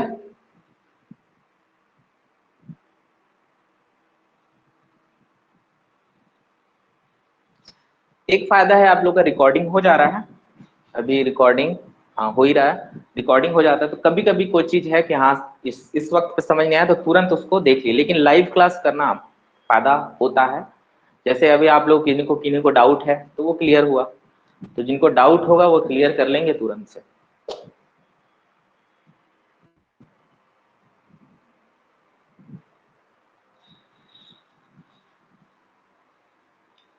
हो गया, चलें।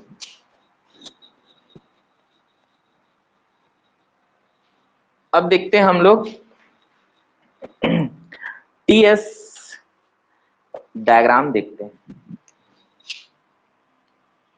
टेम्परेचर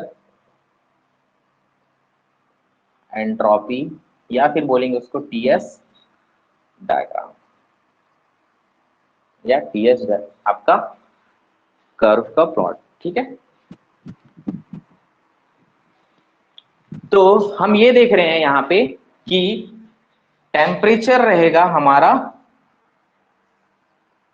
ऑर्डिनेट में, एब्साइसा में हमारा रहेगा एंट्रोपी, तो इधर रहेगा हमारा एंट्रोपी एस, इधर रहेगा टेम्परेचर, ठीक है, टेम्परेचर। और ये तो मान लेते हैं अलग अलग प्रोसेस के लिए अलग अलग डायग्राम होगा, जैसे कि पीवी डायग्राम में आपको सबको पता चल गया, ओके। अब यहाँ पे एक चीज देखते हैं हम लोग कि जैसा मैं बता रहा हूं कि यहाँ पे अगर मान लो एक कर्व है, ऐसा एक ऐसा कर्व है, ठीक। तो इस पॉइंट पे मैं मानूं, अगर मान लो चेंज इन एंट्रोपी देखूं, मान लेते हैं यहाँ पे छोटा सा एक हिस्सा ले लेता हूं, चलो ठीक है, ये वाला एक छोटा सा हिस्सा ले लिया, ठीक है। इस जगह पे छोटा सा हिस्सा है जो कि क्या रहेगा, ये वाला ds, छोटा सा चेंज एंट्रोपी में, छोटा सा चेंज एंट्रोपी में, एकदम छोटू सा। उस एंट्रोपी चेंज में लगभग लगभग एक कर्व का एक छोटा सा ऐसा हिस्सा रहेगा जो कि लगभग लगभग टेम्परेचर यहाँ कहीं ना कहीं कांस्टेंट रहेगा, कुछ टेम्परेचर है, ठीक है, तो कांस्टेंट रहेगा। तो हम बोलेंगे आपको पता है कि ds क्या होता है, dq बाय t होता है, तो मैं बोलूंगा कि dq is equal to tds, ये होता है dq is equal to tds, ठीक है। तो यहां से जो छोटा वाला एंट्रोपी आ रहा है, तो अगर मैं एरिया निकालूं, एरिया ऑफ कर्व, नहीं area under the curve projected on the entropy axis, area of the curve projected under, मतलब area under the curve, curve के नीचे जो कहां प्रोजेक्ट किया है, एंट्रोपी एक्सिस पे, एंट्रोपिक एक्सिस। तो मैं बोलूंगा इसका एरिया क्या है, एक रेक्टेंगल है, एक रेक्टेंगल है, तो ये हाइट कितनी है, टेम्परेचर के बराबर, और ये विड्थ कितना है, ds के बराबर, तो एरिया क्या हो जाएगा भाई, TDS। एरिया क्या हो गया, TDS। तो TDS क्या है, हीट ट्रांसफर। इसका मतलब area under the curve project on the entropy axis gives heat transfer. सवाल पे सवाल, बाकी सब बवाल, ठीक है, समझ गए। तो सवाल पे सवाल क्वेश्चन निकल के आता है, कैसे आ रहा है देख लो, ठीक, ज्यादा लंबा चौड़ा नहीं, पुस्तक पढ़ोगे तो कुछ समझ नहीं आने वाला, यहां से मैंने आपको क्लियर कट कंसेप्ट दे दिया कि कैसे ये आता है, ओके। मतलब जब टीएस डायग्राम में बोलेगा, लेकिन लिखा रहेगा area under the curve projected on the entropy axis gives heat transfer, क्यों आया दिख गया, ठीक है। मतलब एरिया जो है वह टीडीएस, मतलब ये टीडीएस का मतलब क्या है, यही डीक्यू है, हीट ट्रांसफर। नहीं समझ में आएगा तो पूछते रहिएगा, एक बार नहीं, दो बार नहीं, तीन बार, कई बार बताएंगे, ठीक है, बताने बैठे हैं अपन, डाउट क्लियर करने बैठे। ऑब्जेक्टिव के लिए सबसे बेस्ट बुक, ऑब्जेक्टिव के लिए सबसे बेस्ट बुक है आपका RS खुरमी, लेकिन इसमें सेलेक्टेड सिलेबस पढ़ना है, हर चीज नहीं पढ़ना है। और एक होगा RK जैन, पूरा मैकेनिकल इंजीनियरिंग का ऑब्जेक्टिव, और सेम टू सेम यहीं से क्वेश्चन आएंगे।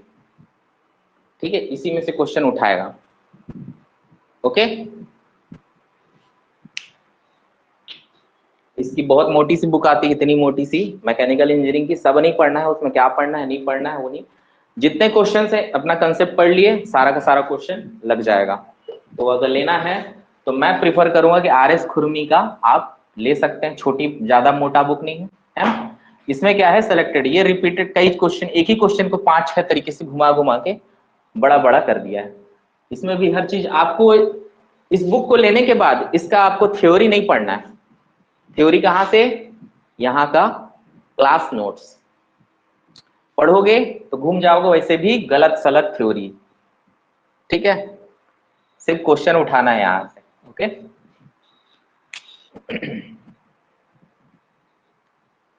सब फालतू है, जीके पब्लिकेशन वगैरह क्या गेट वेट के सबके लिए आती है, सब फालतू है। अगर आपको ऑब्जेक्टिव पॉइंट ऑफ व्यू से देखना है तो यहां से क्वेश्चंस आपको मिल जाएंगे, क्वेश्चंस देख सकते हैं। ठीक, चलिए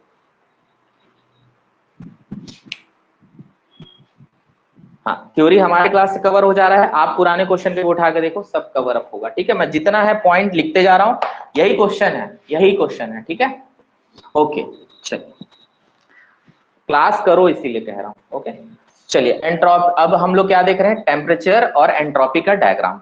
तो कभी भी टेम्परेचर एंट्रोपी डायग्राम में जो एरिया आता है, area under the curve projected on entropy axis, project किया एंट्रोपी एक्सिस पे, तो क्या देगा हमको, क्या देगा, हीट ट्रांसफर। तो इसका क्वेश्चन कैसे आ जाता है, बाद में कराऊंगा, न्यूमेरिकल में कराऊंगा इकट्ठा, जब आप लोग पढ़ लोगे तब। अभी तुरंत कराया और उसका क्वेश्चन नहीं कराऊंगा, तुरंत तुरंत नहीं, थोड़ा सा मैं करा दूंगा। इसका क्वेश्चन कैसे आ सकता है, एक डायग्राम दे देगा, TH डायग्राम, बोलेगा बताइए कि हीट ट्रांसफर इतना है, कितना वैल्यू है। ठीक है, तो इसका एरिया निकाल देना है, इसका एरिया है ना, ये टोटल हीट देगा मेरे को एरिया का। ठीक है, प्रोजेक्टेड का जरूरत नहीं है, कभी कभी सिंपल ऐसा कर्व दे देगा, ऐसा कर्व दे दिया, आपको पूछा इस प्रोसेस का, ये क्या है, एक साइकिल है, ये क्या है, एक प्रोसेस है। तो प्रोसेस का हीट ट्रांसफर निकालने के लिए प्रोजेक्ट करना पड़ता है, साइकिल का उसके अंदर का रहता है हीट, इसके अंदर का पूरा टोटल ये पूरा dq देगा। ठीक है, प्रोसेस तो ये है, लेकिन प्रोसेस का नीचे आपको प्रोजेक्ट करना पड़ेगा। ठीक है, तो इसमें टेंशन मत लो, इस चीज को हम लोग देखेंगे अभी बाद में। ठीक है, साइकिल का देखेंगे, जब साइकिल पढ़ेंगे ना वहां पे ये चीज दिखा दूंगा। ठीक, बस प्रोसेस का भी चल रहा है। तो ये हो गया मेरा TH डायग्राम। अब चलते हैं हम लोग, अब इसी चीज को मैं दिखाने वाला हूं कि रिप्रेजेंटेशन ऑफ कार्नोट। अब देखो साइकिल आ गया, Carnot cycle on TS diagram.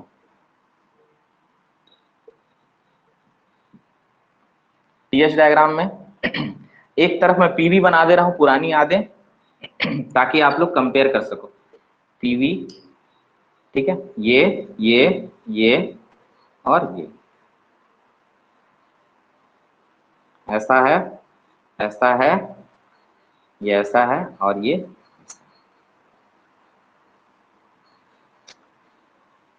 ठीक है, 1 से 2 3 4। ठीक है, ये PV डायग्राम है कार्नोट साइकिल का। TS पे आइए, ठीक है, 1 से 2 क्या है,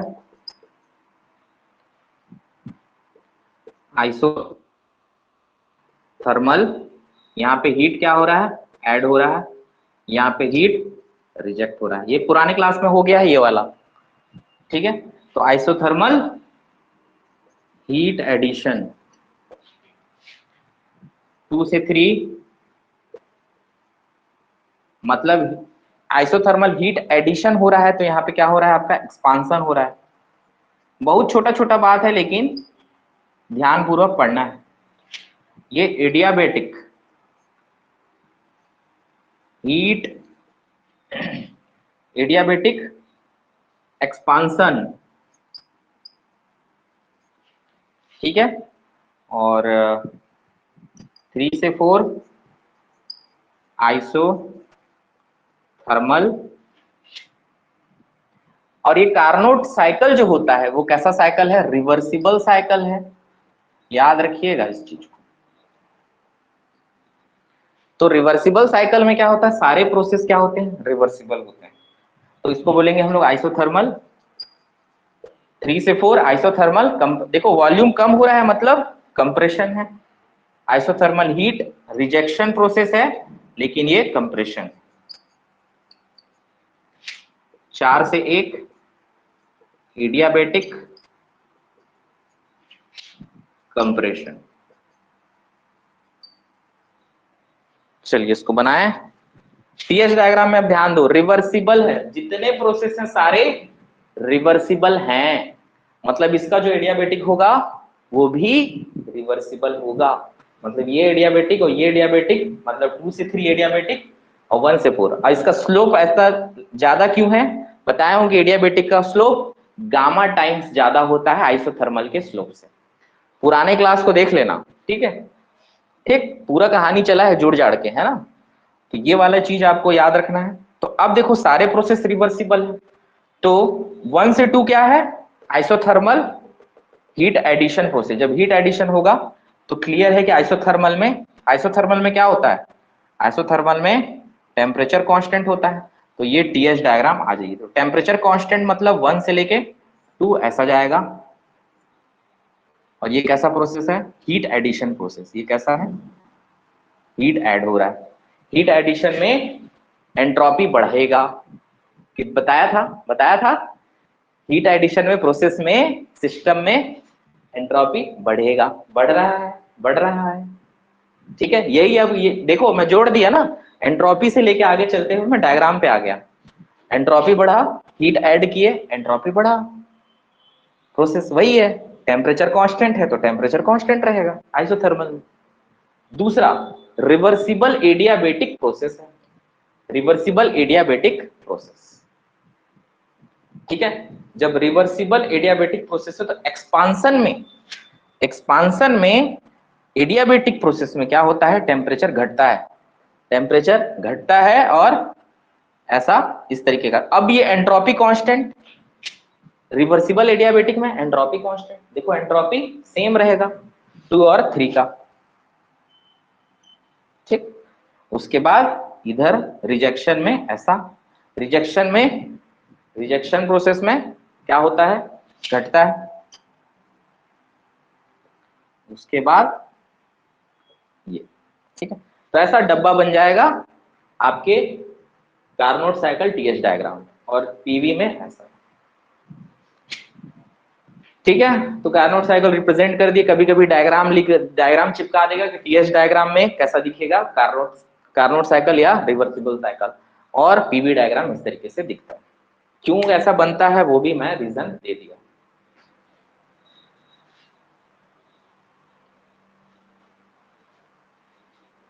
तो एक चीज तो आप लोग बहुत अच्छे से समझ गए कि मैं इधर का हटा रहा हूं, इधर का मुझे उम्मीद है कर लिए हैं, कि टीएच डायग्राम जो है हीट ट्रांसफर देता है।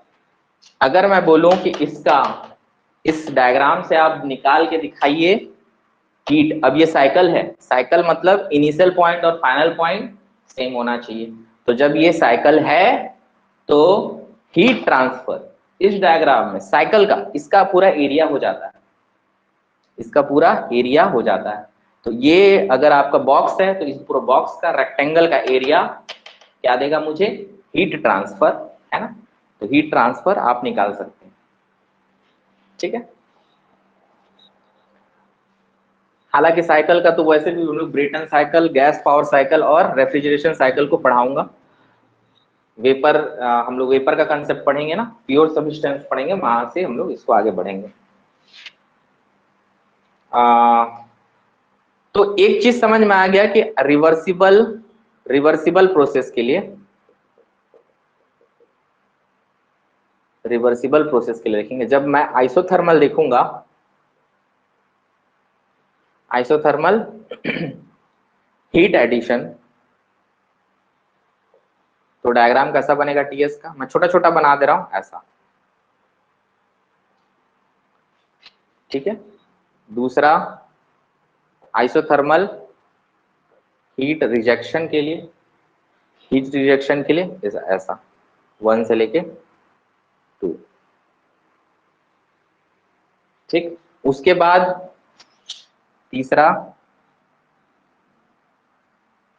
एडियाबेटिक, सारा रिवर्सिबल ना, एडियाबेटिक एक्सपांशन के लिए टेम्परेचर घटता है, तो कैसा टीएस में ऐसा 1 से लेके एडियाबेटिक एक्सपांशन में। चौथा एडियाबेटिक कंप्रेशन में,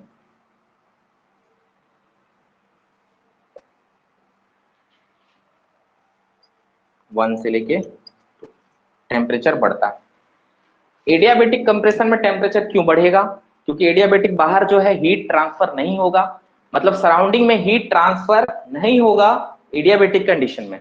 अब जब एक्सपांशन होगा, जब गैस अंदर में एक्सपांड करेंगे, दूर दूर जाएंगे, दूर दूर, जब दूर दूर गैस जाएंगे तो टेम्परेचर तो घटेगा, सोच के देख लो, ठीक है। और कंप्रेशन में गैस पास आएंगे, कंप्रेस होंगे, तो कंप्रेशन में गैस पास नजदीक आएंगे, कॉलिजन होगा गैस मॉलिक्यूल के बीच में और वॉल्स ऑफ कंटेनर के बीच में, तो टेम्परेचर बढ़ेगा। यही चीज है ना, आईसी इंजन में बहुत काम आने वाला है, इस कंसेप्ट को ध्यान देना। आईसी इंजन का भी साइकिल पढ़ाऊंगा तो पूरा जो है कहानी यहीं से बन के तैयार होगा, है ना। आईसी इंजन में बहुत काम आएगा, ठीक है। पेट्रोल इंजन, साइकिल इंजन में जो डीजल साइकिल है ना, ऑटो साइकिल है ना, कैसे कैसे डायग्राम बन जा रहा है, आप इस कंसेप्ट को समझ लिए तो खट खिट बना लोगे डायग्राम। तो जल्दी से इसको कर लीजिए, पहले तो छपाई करिए, उसके बाद देखो आइसोथर्मल का मैं पढ़ा दिया, एडियाबेटिक का पढ़ा दिया, अब कांस्टेंट वॉल्यूम कांस्टेंट प्रेशर का कैसे बनेगा, किसमें, टीएस डायग्राम में, वो मैं बता देता हूं, ठीक है। डायग्राम वाला क्वेश्चन आएगा तो छूटना नहीं चाहिए आप लोग से, ठीक है। तब तक मैं इसको मार्कर में थोड़ा सा इंक डाल लूं, तब तक आप लोग नोट डाउन कर लीजिए।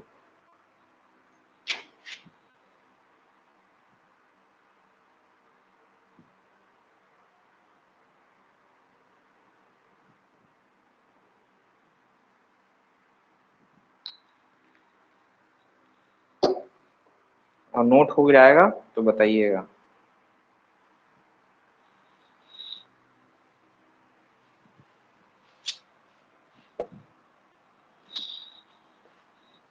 ठीक है, मैं इधर को मिटा दे रहा हूं।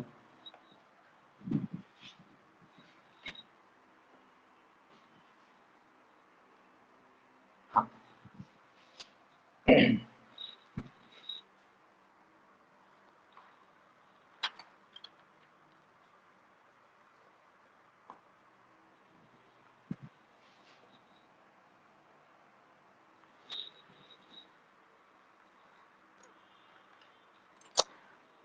कांस्टेंट वॉल्यूम और कांस्टेंट प्रेशर पढ़ने से पहले हम लोग पढ़ेंगे टीडीएस इक्वेशन,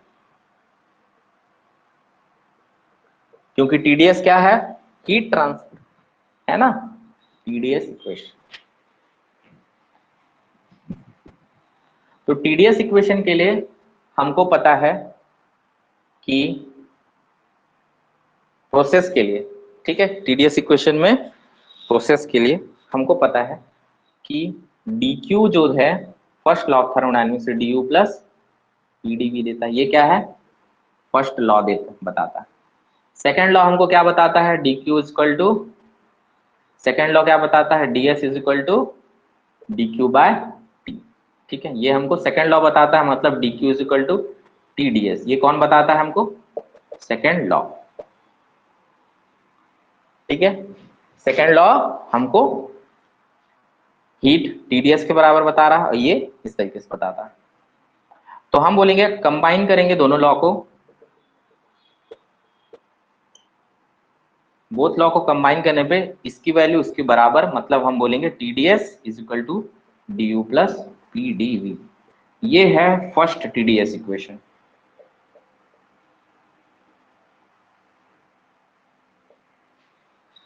ठीक है,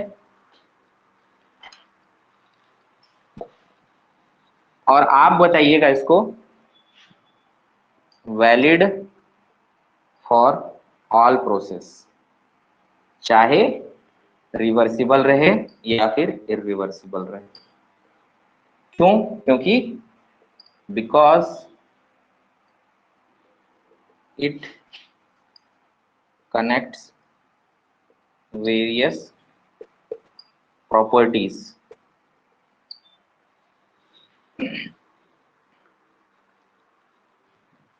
बिकॉज इसको बोल इट की जगह इक्वेशन लिख लो। तो ये इक्वेशन TdS इक्वेशन है, फर्स्ट TdS इक्वेशन। और देखो यहाँ पे टेम्परेचर क्या है, एक प्रॉपर्टी है। DS चेंज इन एंट्रोपी भी आपका एक प्रॉपर्टी है, क्योंकि ये पॉइंट पे ही डिपेंड कर रहा है। टेम्परेचर भी पॉइंट पे डिपेंड करता है, चेंज इन इंटरनल एनर्जी भी पॉइंट पे डिपेंड करता है। ठीक है, ये सारे प्रेशर और वॉल्यूम भी पॉइंट पे डिपेंड कर रहे हैं। मतलब ये सारे के सारे क्या है, प्रॉपर्टी है। इसमें कोई भी ऐसा चीज नहीं है जो पाथ फंक्शन है। इसका मतलब ये सारे प्रॉपर्टी को कनेक्ट कर रहा है, तो डिफरेंट प्रॉपर्टीज को कनेक्ट कर रहा है, मतलब इसके चेंजेस में कोई भी दिक्कत नहीं आएगा।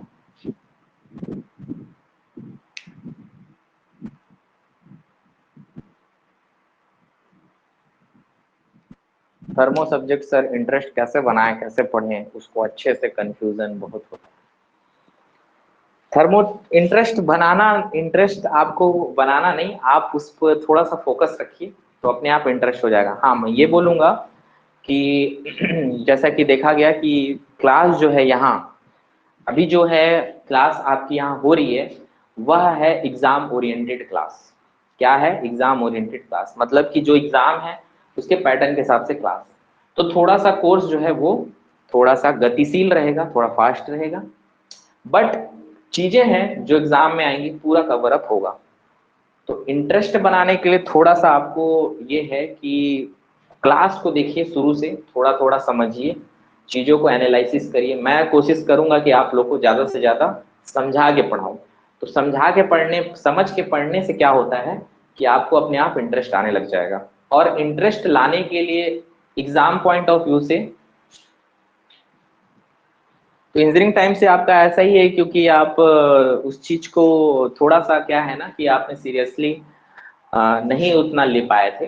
अब टाइम बहुत ज्यादा बीता नहीं है, भले ही कितना भी समय चला गया हो, आप कोशिश करिए कि जो हम मेरे पास समय है इसी में ही इंटरेस्ट जगा लो। ठीक है, इंटरेस्ट जगाने का मतलब ये नहीं है कि आपको इंटरेस्ट कैसे आता, कैसे इंटरेस्ट आता कैसे है, इंटरेस्ट आता है आप जब पढ़ाई करिएगा तब, है ना। मैं बोलूं तो शायद मैं खुद इंजीनियरिंग करता था तो मुझे कोई इतना इंटरेस्ट नहीं था।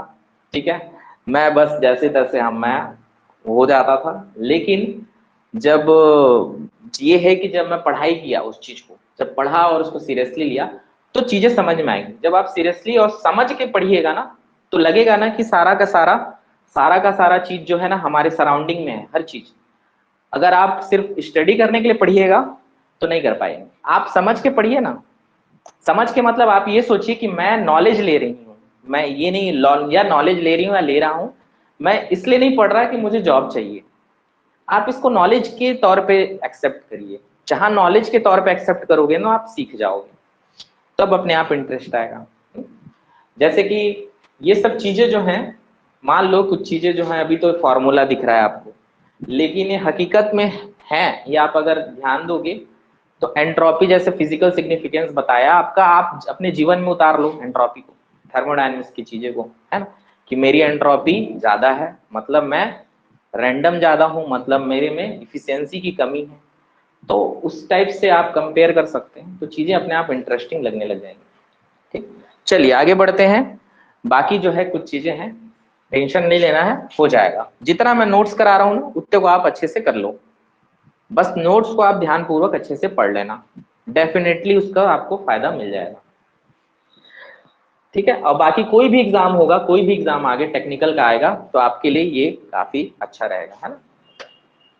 तो टीडीएस इक्वेशन, पहला टीडीएस ये निकल गया। चलिए पढ़ाई पे आगे बढ़ते हैं, फिर बातें करेंगे बीच बीच में, है ना। मैं आप लोग को बताऊंगा कि क्या करना है, कैसे करना है। अभी मैकेनिकल इंजीनियरिंग ही ऐसा इंजीनियरिंग है, मैकेनिकल इंजीनियरिंग ही ऐसा इंजीनियरिंग है जिसमें आपका फिजिकल सिग्निफिकेंस बहुत भर भर के, इसमें कोई भी ऐसा चीज नहीं है जो आप कम कम पढ़ के ज्यादा स्कोर कर सकते हैं। क्योंकि ऑटोमोबाइल हो गया, आईसी इंजन हो गया, ये आप गाड़ी चला रहे हैं, आपको पता हो जाएगा कि एक्चुअली कार्बोरेटर क्या है, एक्चुअली में मेरा जो पेट्रोल इंजन है वो किस तरीके से काम कर रहा है। क्या कुछ दिक्कतें हो गई, आपको पता रहेगा कि हाँ ये दिक्कत है, मतलब आपको बेवकूफ नहीं बना सकता। क्या बोलते हैं, जो गाड़ी बनाता है वो बेवकूफ नहीं बना सकता, आपको पता रहेगा कि मेरे इंजन में क्या दिक्कत हो सकती है। नॉकिंग हो गई, नॉकिंग मतलब गाड़ी भुक भुक कर रहा है, इसका मतलब आपको पता है कि क्या रीजन हो सकता है। तो अब नॉलेज के लिए पढ़ेंगे तो इंटरेस्ट ऑटोमेटिक आ जाएगा आपके लिए, ठीक है। और मैकेनिकल इंजीनियरिंग बहुत प्यारा इंजीनियरिंग है। यहाँ पे भले ही उसका पोस्ट कम आता है, बट इंटरेस्ट है, पढ़ो, सीखो, आप यहाँ से सीख के जाइए, है ना। तो आपको मजा आ जाएगा पढ़ने। मैं बस सीखने के लिए पढ़ा था तो मजा आ गया, मेरे को कोई अब बेवकूफ नहीं बना पाता है कि मेरे इंजन में कोई दिक्कत है यार, मतलब कोई गाड़ी वाड़ी खराब हो जाती है, अरे यार इसको पता है, यही चीज है ना। तो पढ़ने से ना ये फायदा मिलता है, नॉलेज बहुत इंपॉर्टेंट चीज है। सेकेंड टीडीएस इक्वेशन की तरफ मैं आऊंगा। आपको पता है कि, चलिए आगे बढ़ते हैं ना, वेस्ट नहीं करते। ये होता है U प्लस पीवी। एंथैल्पी क्या होता है, U प्लस पीवी। तो इसको अगर आप डिफ्रेंशिएट करोगे तो DH is equal to DU plus आपका क्या हो जाएगा, PdV प्लस VdP। ठीक है, ये सब डिफ्रेंशिएशन आता है ना, दोनों तरफ डिफ्रेंशिएट कर दिए। दो एक्स वाई का डिफ्रेंशिएशन करते हैं तो पहले क्या होता है, एक कांस्टेंट होता है, दूसरा होता है ना। जैसे कि एक्स वाई है, इसका डिफ्रेंशिएट करो क्या आता है, dx प्लस dy करके, है ना। पहले x dy plus y dx ऐसा करके आता है। तो वही चीज है यहाँ पे, ये वाला हो गया है ना। तो ये मैथ वाली चीज है। तो हम बोलेंगे dh is equal to du plus pdv। तो ये हो गया। अब मुझे पता है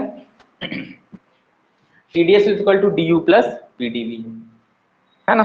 TDS is equal to DU plus PDV है ना। तो DH इज इक्वल टू आ गया, तो DU plus PDV, DU plus PDV क्या है, TDS है।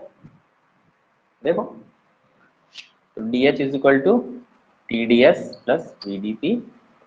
तो TDS is equal to DH minus VD, second TDS equation.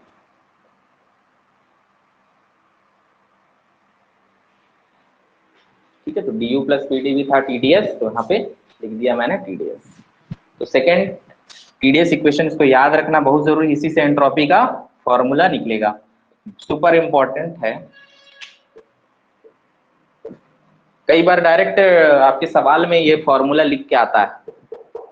ठीक है, TDS का DU प्लस PDV और TDS equal to DH minus VDP, ये सेकेंड TDS इक्वेशन। ये दो TDS इक्वेशन को याद कर लो। कोई भी एंट्रोपी का फॉर्मूला इन्हीं दो से निकलता है, किसी भी एंट्रोपी का फॉर्मूला इन्हीं दोनों इक्वेशन से निकल जाता है। ठीक है, तो मैं अब चलता हूं representation of constant pressure and constant value. Representation of constant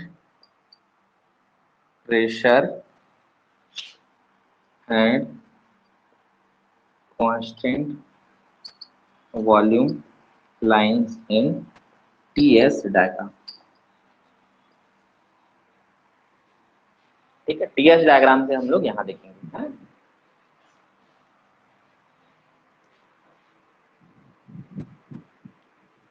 तो यहां पे ध्यान देना है, रिप्रेजेंटेशन कांस्टेंट प्रेशर और कांस्टेंट वॉल्यूम का मेरे को देखना है। ओके, तो यहाँ पे बस दो टीडीएस इक्वेशन है, एक टीडीएस इक्वेशन ये वाला है, एक टीडीएस इक्वेशन ये वाला है। ठीक, तो पहले मैं देख लेता हूं कांस्टेंट वॉल्यूम का, पहला देख लेते हैं कांस्टेंट वॉल्यूम का। ठीक है, कांस्टेंट वॉल्यूम में ये इक्वेशन पे आइए, इस इक्वेशन पे, क्योंकि डीवी दिख रहा है आपको, तो T D S is equal to, अब देखो मेरा मन तो नहीं करता कि मैं पूरा डायरेक्ट लिख दूं लगता है, लेकिन थोड़ा सा मैं बता दूं ताकि आप लोगों को पता चले कि कहाँ से क्या आता है ना। तो डी यू प्लस, कोई ये चीज आपको अगर नहीं बताया है इसलिए इंटरेस्ट नहीं आया है, अगर आए आता कोई बताने वाला अच्छा टीचर रहता, वैसे टीचर सभी अच्छे हैं अपने जगह, सब सही है, कोई दिक्कत नहीं, लेकिन अगर कोई इसको ज्यादा अंदर से डीपली आप लोगों को इंटरेस्ट जगाता तो जग जाता और मेहनत करने का मन करता भी, हाँ इंटरेस्टिंग रहता है तो आ जाता है। TDS is equal to D U plus P D V. तो कांस्टेंट वॉल्यूम आएगा, मतलब आपको वो डीवी वाला टर्म ढूंढना है जहां चेंज इन वॉल्यूम है। तो कांस्टेंट वॉल्यूम में क्या होता है कि डीवी की वैल्यू जीरो होती है, ठीक है, वॉल्यूम चेंज जीरो होता है, वॉल्यूम बदल ही नहीं रहा तो वॉल्यूम चेंज जीरो, ठीक है। तो TDS plus D U plus PDV, तो यहाँ आ जाएगा TDS is equal to D U के बराबर आ जाएगा, डी यू के बराबर। अब आपको डी यू का पता है क्या होता है, D U M C V D T, M C V D T, D U की value M C V D T, M C P D T नहीं सी वी डी टी, ठीक है। तो हमेशा ये इंटरनल चेंज जो होगा, internal change CV आएगा, ठीक है। तो M C V D T होता है। तो हम बोलेंगे कि अगर मैं टीएच डायग्राम बनाऊं, तो टीएच डायग्राम में कुछ भी डायग्राम बने तो मैं ये बोल सकता हूं कि D T by D S जो है ये क्या है, स्लोप है। D T by D S क्या है, स्लोप होता है, सबको पता है ये चीज, है ना, कर्व का। तो यहां देखेंगे इस इक्वेशन में D T by D S, D T, देखो D T by D S, तो डी टी इधर है, डी एस नीचे गया तो क्या हो जाएगा, टी बटा एम सी वी, मतलब फॉर 1 kg मास या for specific value D T by D S क्या होगा, टी बटा सी वी, ठीक है। यही क्या है मेरा स्लोप ऑफ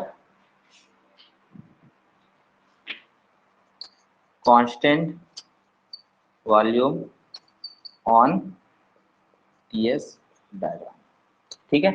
तो ये भी डायरेक्ट सवाल पूछ सकता है, डायरेक्ट पूछेगा slope of constant volume on TS diagram, एकदम ऑब्जेक्टिव क्वेश्चन लगातार यहां से पढ़ सकते हैं। तो D by D S equal to T by CV कैसे आया, मैंने इस इक्वेशन से डाला, ये तो जीरो हो जाएगा, डीवी का वैल्यू जीरो तो पूरा जीरो, तो केवल बचा डीयू। डीयू का मान क्या होता है, पुराना क्लास नहीं किया हो तो एक बार रिपीट करना, वहां पता चल जाएगा कि आपको चेंज इन इंटरनल एनर्जी मैंने बताया था एमसीवी डीटी होता है, एमसीवी डीटी होता है। अब 1 किलो मास मतलब स्पेसिफिक वैल्यू, मैंने बताया है कि डिवाइड बाय मास करना है तो स्पेसिफिक वैल्यू, तो मास 1 किलो रहेगा तो टी बाई सी वी बचेगा, तो वही बचेगा मेरा आपका slope of constant volume on TS diagram, ठीक है।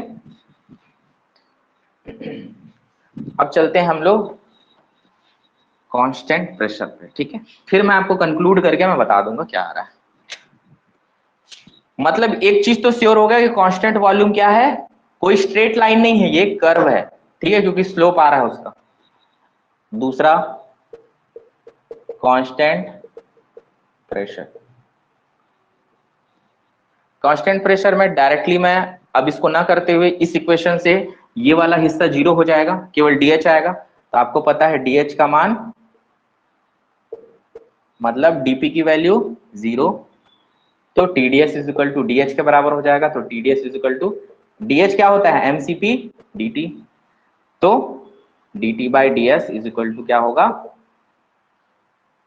टी बटा एमसीपी, या फिर बोल सकते हैं 1 किलो के लिए 1, है ना, पर केजी के लिए क्या होगा, D T by D S is equal to T बटा सी पी, ठीक है। यही क्या है मेरा इंपॉर्टेंट, स्टार लगा देता हूं तो समझ जाना, वो सवाल आने का संभावना है।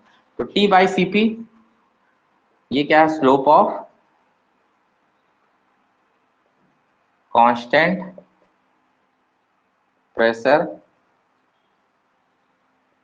ऑन टीएस डायग्राम, ठीक है। यही क्वेश्चन ऐसा लिखा रहेगा और सवाल में ये क्वेश्चन पूछ देगा, ठीक, ठीक है। अब इनमें से क्या समझते हैं हम लोग,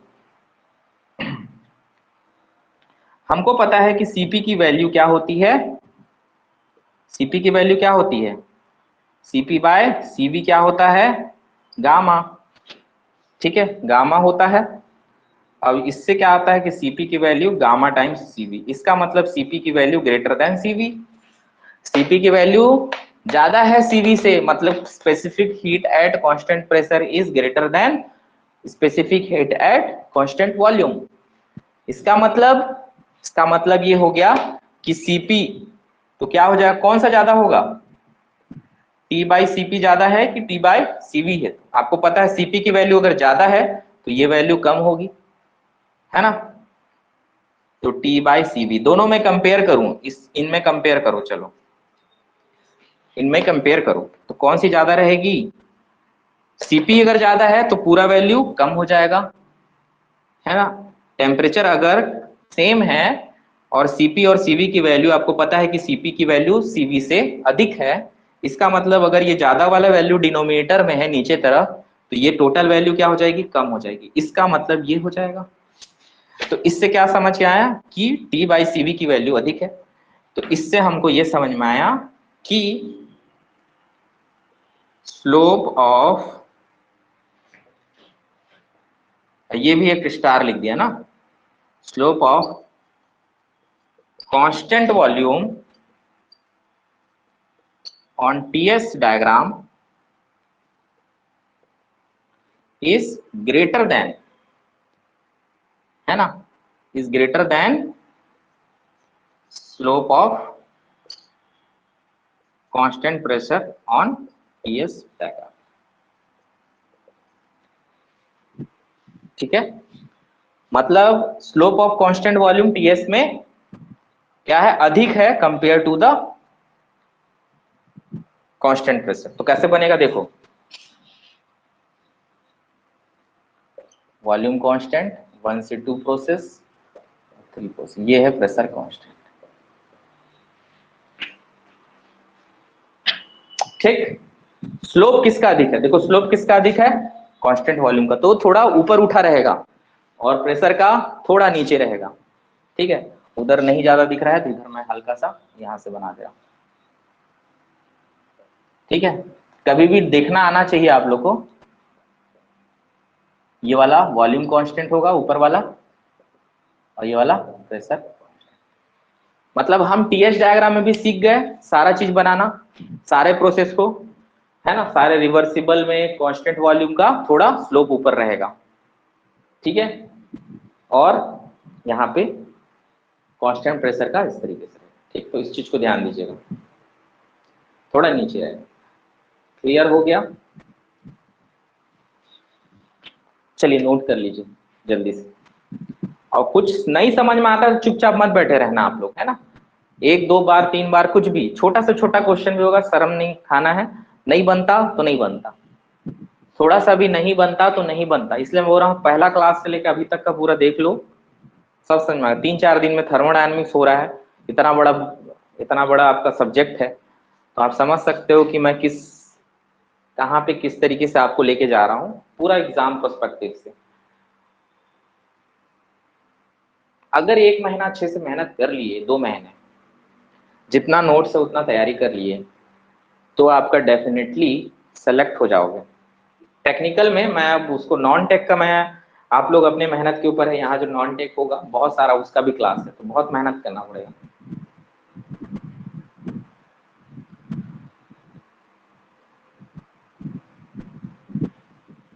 ठीक है, तो ये स्टार पॉइंट लिखा है मतलब इंपॉर्टेंट है लिखा है।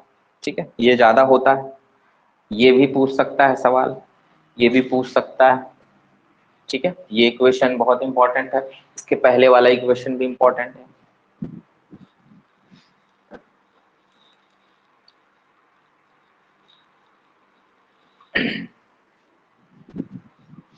ये भी सब प्रॉपर्टी कनेक्ट करता है, तो वैलिड फॉर ऑल प्रोसेस, सभी प्रोसेस के लिए वैलिड है।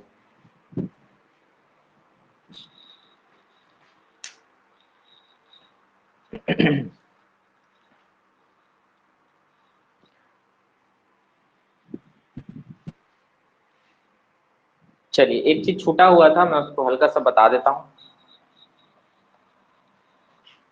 कि एयर का थोड़ा इंपॉर्टेंट है प्रॉपर्टी, आप लोग ध्यान दीजिएगा। गामा, गामा फॉर एयर क्या होता है, लगभग 1.4 होता है। गामा एयर का कितना होता है, 1.4 होता है। इसका सीपी का वैल्यू 1.005 किलो जूल पर केजी केल्विन। सीवी का वैल्यू 0.718 किलो जूल पर केजी केल्विन। हो सकता है डायरेक्ट इसका आपका की बात पूछ ले डायरेक्टली।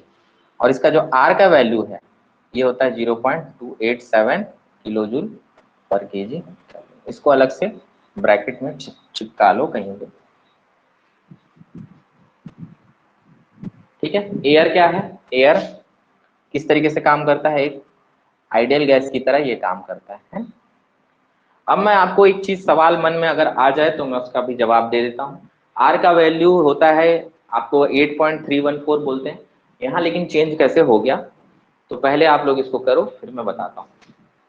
हकीकत में जो एक्चुअल जो आइडियल गैस इक्वेशन है वो होती क्या है वो मैं पहले बताऊंगा, फिर थर्मोडायनेमिक्स में अलग है।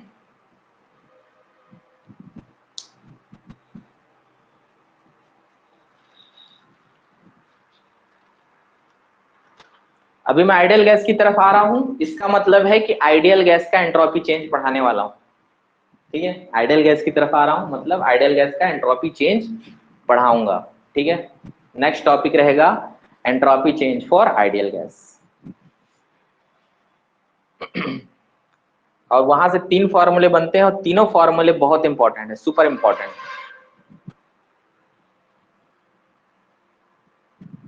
देखो परेशान नहीं होना है क्योंकि कोर्स बहुत ज्यादा है, लेकिन आपको मेहनत अगर दुगना करोगे तो गारंटीड हो जाएगा। ठीक है, जीरो से हीरो बनने का टाइम आ गया है। ठीक है, जीरो से हीरो बन सकते हैं अगर आपको गाइडलाइन सही मिल जा रहा है तो आप उसका पूरा फायदा उठाइए। अभी 2 महीने के लिए सब छोड़ दो, दुनिया में जो चीजें हैं सबको साइड कर दीजिए। ठीक है, और मैं देखता हूँ क्लास वगैरह आप लोग लाइव अटेंड करिए तभी उसका फायदा मिलेगा। ठीक है, मैं इधर का मैं रब करूं, मिटा दूं, हाँ या ना, हटाऊं, आगे बढ़े।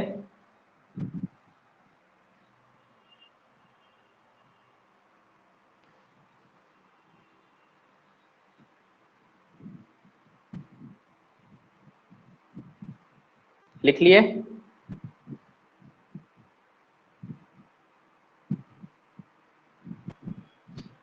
ठीक।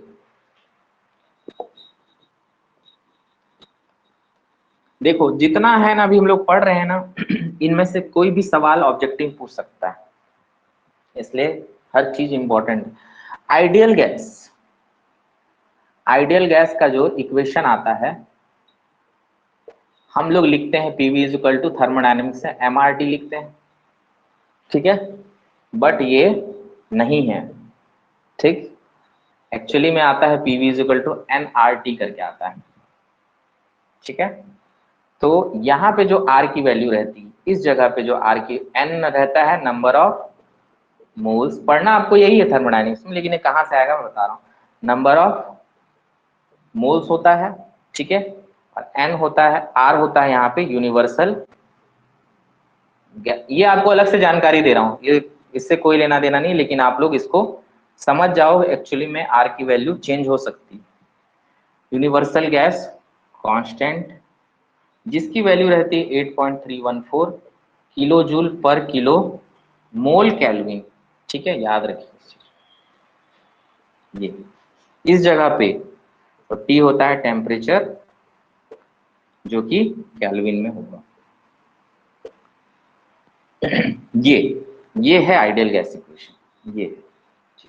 ये कहां से आई, ध्यान दीजिए। ठीक है, एन होता है नंबर ऑफ मोल्स, ये होता है mass by molar mass. N क्या होता है, मास बाई मोलर मास। तो हम लिखेंगे जो मास को क्या लिख सकते हैं, एन एम मास बटा मोलर मास, है ना। तो एक्चुअली में जो जो ये आर है ठीक है, जब इसको मास के साथ हम कनेक्ट करेंगे, ठीक है, तो क्या आएगी, मास के साथ जब कनेक्ट करेंगे तो ये जो आर की वैल्यू है, ये एक्चुअली में अगर PV is equal to M R लिखोगे टी, तो इसको आर बार लिख दो। ये एक्चुअली में थर्मोडायनेमिक्स से यूज होता है। और जो आर बार है वह और कुछ नहीं है, आर बटा हमारा मोलर मास होता है। ठीक है, एन की जगह एम बाई एम है, तो यहाँ पे आपका ये है। इसको इसको आपको समझना उतना नहीं है, लेकिन आप लोग इस चीज को याद रखिए। एम क्या है, मोलर मास। ठीक, तो ये और ये अंतर है दोनों में। ठीक है, तो इसको याद रखिएगा। अब यहाँ पे जो आर डैश की वैल्यू है, यहाँ पे जो आर डैश की आर बार की वैल्यू है, वह क्या होगी, किसमें रहेगी, किलो जूल, किलो जूल पर केजी केल्विन।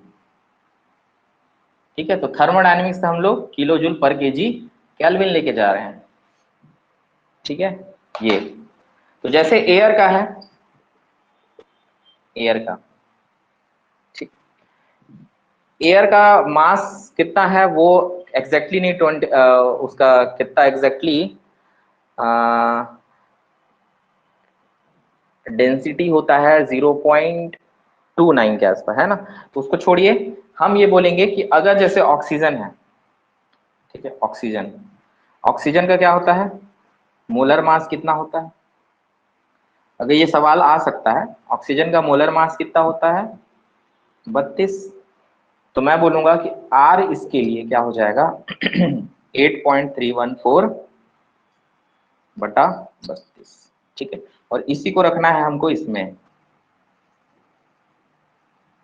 ठीक है, याद रखिए ये वाला चीज ये है ऑक्सीजन के लिए ये। ठीक है, समझ में आया थोड़ा अंतर, बस इतना ही, बस इसको आपको ध्यान देना है। थर्मोडायनेमिक्स से ये अगर गेट वेट पढ़ते, गेट या इंजीनियरिंग सर्विसेज पढ़ते आप लोग, तो इसको मैं पूरा घुस जाता, डिटेल में जाता, फिर मैं बताता कि क्यों हो रहा है, क्योंकि न्यूमेरिकल में यूज होता है, लेकिन यहाँ नहीं पढ़ना है। ठीक है, यहाँ ज्यादा नहीं पढ़ना है आपको, बस लेकिन इतना याद रखना है, जो आर है एयर के लिए, उसका एयर का मोलर मास डिवाइड हो जाता है 8.314 से बाय एयर का जो मोलर मास होता है। ठीक है, एग्जैक्टली मेरे को वैल्यू भी याद नहीं है, बट एयर का मोलर मास डिवाइड करके आता है, तब जाके ये आ जाता है 0.287 किलो जूल पर केजी केल्विन। क्योंकि ये मास के टर्म्स में है, देखो मास है यहाँ, इसलिए ये इसकी वैल्यू, इसकी यूनिट क्या होगी, किलो जूल पर केजी केल्विन। और ये एक्चुअल में, ये हकीकत में आपका आइडियल गैस इक्वेशन ये है, मास के टर्म्स में ये आया, जो बेस फॉर्मूला है वही। ठीक है, तो कभी 8.314 किलो जूल पर केजी मोल पर केजी केल्विन नहीं लिख देना। ठीक है, अगर मैं लिखा भी दिया हूं तो थर्मोडायनेमिक्स के टर्म्स में लिखाया हूं। ठीक है, हाइड्रोजन आइडियल गैस है, ये सब है, लेकिन आप बोल सकते हैं कि kilo KG KG kelvin, unit भी थोड़ा ध्यान देना है आपको। ओके, तो ये एक्स्ट्रा जानकारी था, इसको लिखना है तो लिख लो, नहीं तो फिर कोई दिक्कत नहीं, क्योंकि ये गेट और इंजीनियरिंग सर्विसेज एग्जाम के लिए थोड़ा पॉइंट ऑफ व्यू से बहुत सुपर इंपॉर्टेंट है, क्योंकि यहाँ न्यूमेरिकल में यूज होता है। यहाँ आप लोग के लिए इंपॉर्टेंट उतना नहीं है, नहीं है इंपॉर्टेंट तो नहीं है, पढ़ना है तो पढ़ सकते हैं, नहीं तो कोई दिक्कत नहीं, क्योंकि नंबर ऑफ मोल्स होता है मास बाय मोलर मास। ठीक है, केमिस्ट्री वाली थोड़ा मोड़ा चीज वहां से ही आता है।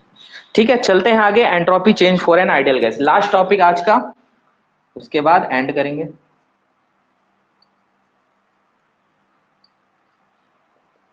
मोस्ट प्रोबेबली कल शाम तक शायद आपका थर्मोडायनेमिक्स का और साइकिल्स का हिस्सा खत्म हो जाए। Entropy change for an ideal gas.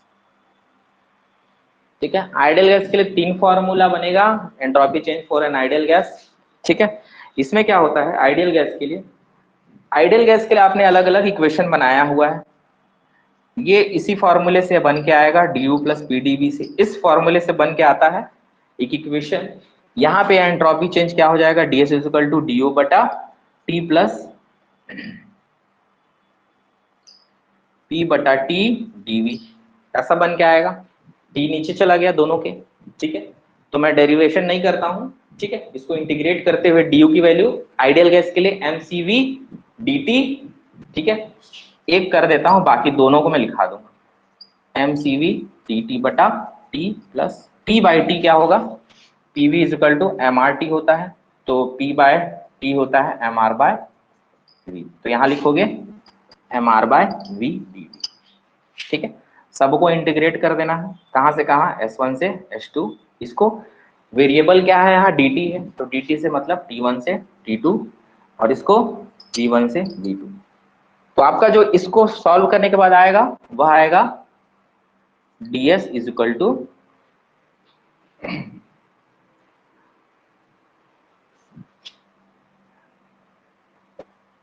CV ln T2 by T1 plus R, अगर यहाँ m डाल दो, यहाँ MR ln V1 बाय, क्या हो जाएगा, V1 और V2 है ना, 1 बाई V है, इसका मतलब V1 bye V2 by V1 हो, तो ये फॉर्मूला बना।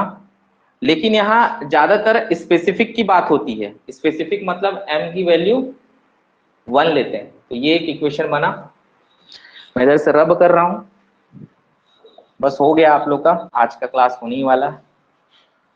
तो ds की वैल्यू पहला CV, m की वैल्यू जनरली हम लोग स्पेसिफिक लेते हैं, तो स्पेसिफिक एंट्रोपी की बात होती है हमेशा पूरे थर्मोडायनेमिक्स, इसलिए m की वैल्यू 1 ले लेते हैं, ln T2 by T1 plus R ln natural log है ना, ये पूछेगा फॉर्मूला, पूछ लेता है डायरेक्ट, पहला फॉर्मूला, दूसरा फॉर्मूला आता है TdS is equal to DH minus VdP से, इसका फॉर्मूला होगा DS is equal to CP ln T2 by T1 minus R ln P2 by T1, ठीक है, दूसरा फॉर्मूला। तीसरा formula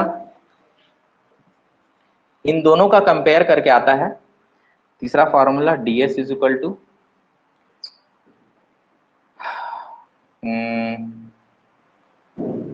CV ln P2 by P1 plus CP ln V2 bye,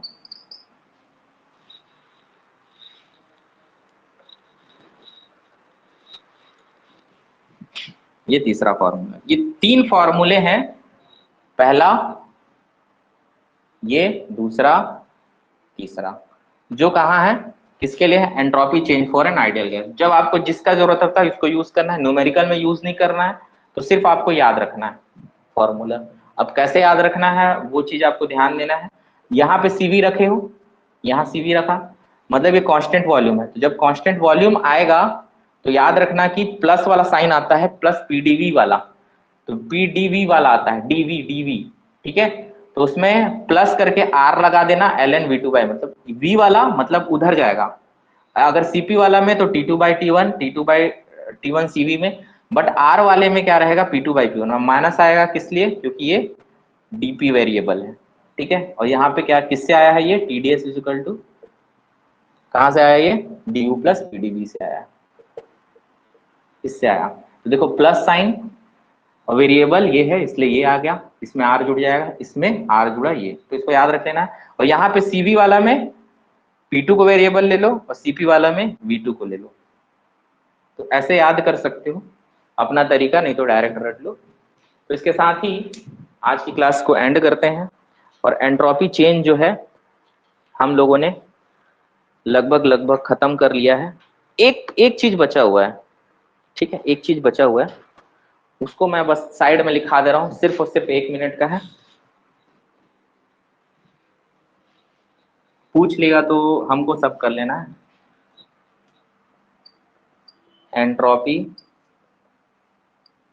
change for solid, solid के लिए, solid है तब के case के लिए,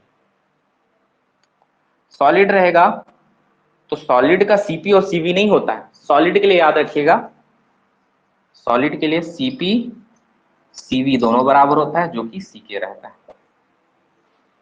ठीक है, इसका एक स्पेसिफिक हीट की वैल्यू हर सॉलिड का एक फिक्स रहता है, उसका कांस्टेंट वॉल्यूम और कांस्टेंट प्रेशर से फर्क नहीं पड़ता। ये कांस्टेंट प्रेशर और कांस्टेंट वॉल्यूम कहाँ यूज होता है? गैस के लिए, गैस के लिए यूज होता है, बट सॉलिड के लिए केवल सी। जैसे सी फॉर आइस अलग है, सी फॉर वाटर भी अलग है, तो सॉलिड लिक्विड सबके लिए चीज है। तो मैं बोल सकता हूं कि यहाँ पे जो डीएस है वह रहेगा M C L N T F by T I. T F क्या है? T F is equal to final temperature, T I is equal to initial temperature. ठीक है, सी है specific heat of solid, M है mass of solid.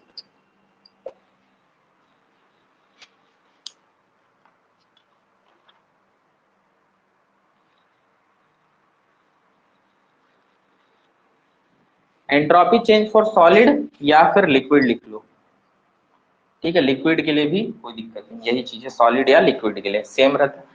Liquid का generally water का लगभग 4.18 रहता है। सी की वैल्यू कितनी रहती है? 4.18 के आसपास, है ना।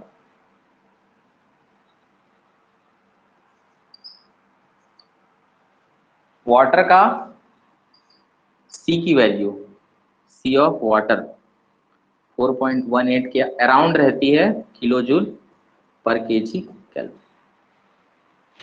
ठीक है, आइस का रहता है 2 पॉइंट कुछ रहता है, 2 दशमलव कुछ रहता है आइस का। सॉलिड है वो, ये वाटर है। तो इसका कहानी वाटर सॉलिड और इस सब का कहानी हम लोग वेपर पढ़ेंगे ना, वहां पे पूरा अच्छे से पढ़ेंगे। तो आप लोग इस फॉर्मूले, जितने फॉर्मूले लिखे हैं एंट्रोपी के, सब को एक पेज में लिख लेना। जैसे कि मैंने आपको 2 क्लास पढ़ाया, 2 क्लास के बाद एक पन्ने में पूरा फॉर्मूला लिखा गया, मतलब एक पन्ने में खत्म। थर्मोडायनेमिक्स 3 4 5 पेज में आ जाना चाहिए, 5 पेज में खत्म। ठीक है, तो कंसेप्ट को याद बस रखना है आपको, 5 पेज में खत्म है। तो इसके साथ ही हमारा एंट्रोपी वाला चैप्टर खत्म होता है। एक ही चैप्टर बचेगा थर्मोडायनेमिक्स में, वो है वेपर वाला, प्योर सब्सटेंस का पढ़ेंगे। बहुत प्यारा चैप्टर है, उसको अटेंड करिए। कल सवेरे 8:15 बजे क्लास रहेगी आपकी, कल सवेरे, फिर शाम को भी क्लास ऐसी कंटिन्यू चलेगी। ठीक है, ठीक है, चलिए, गुड नाइट।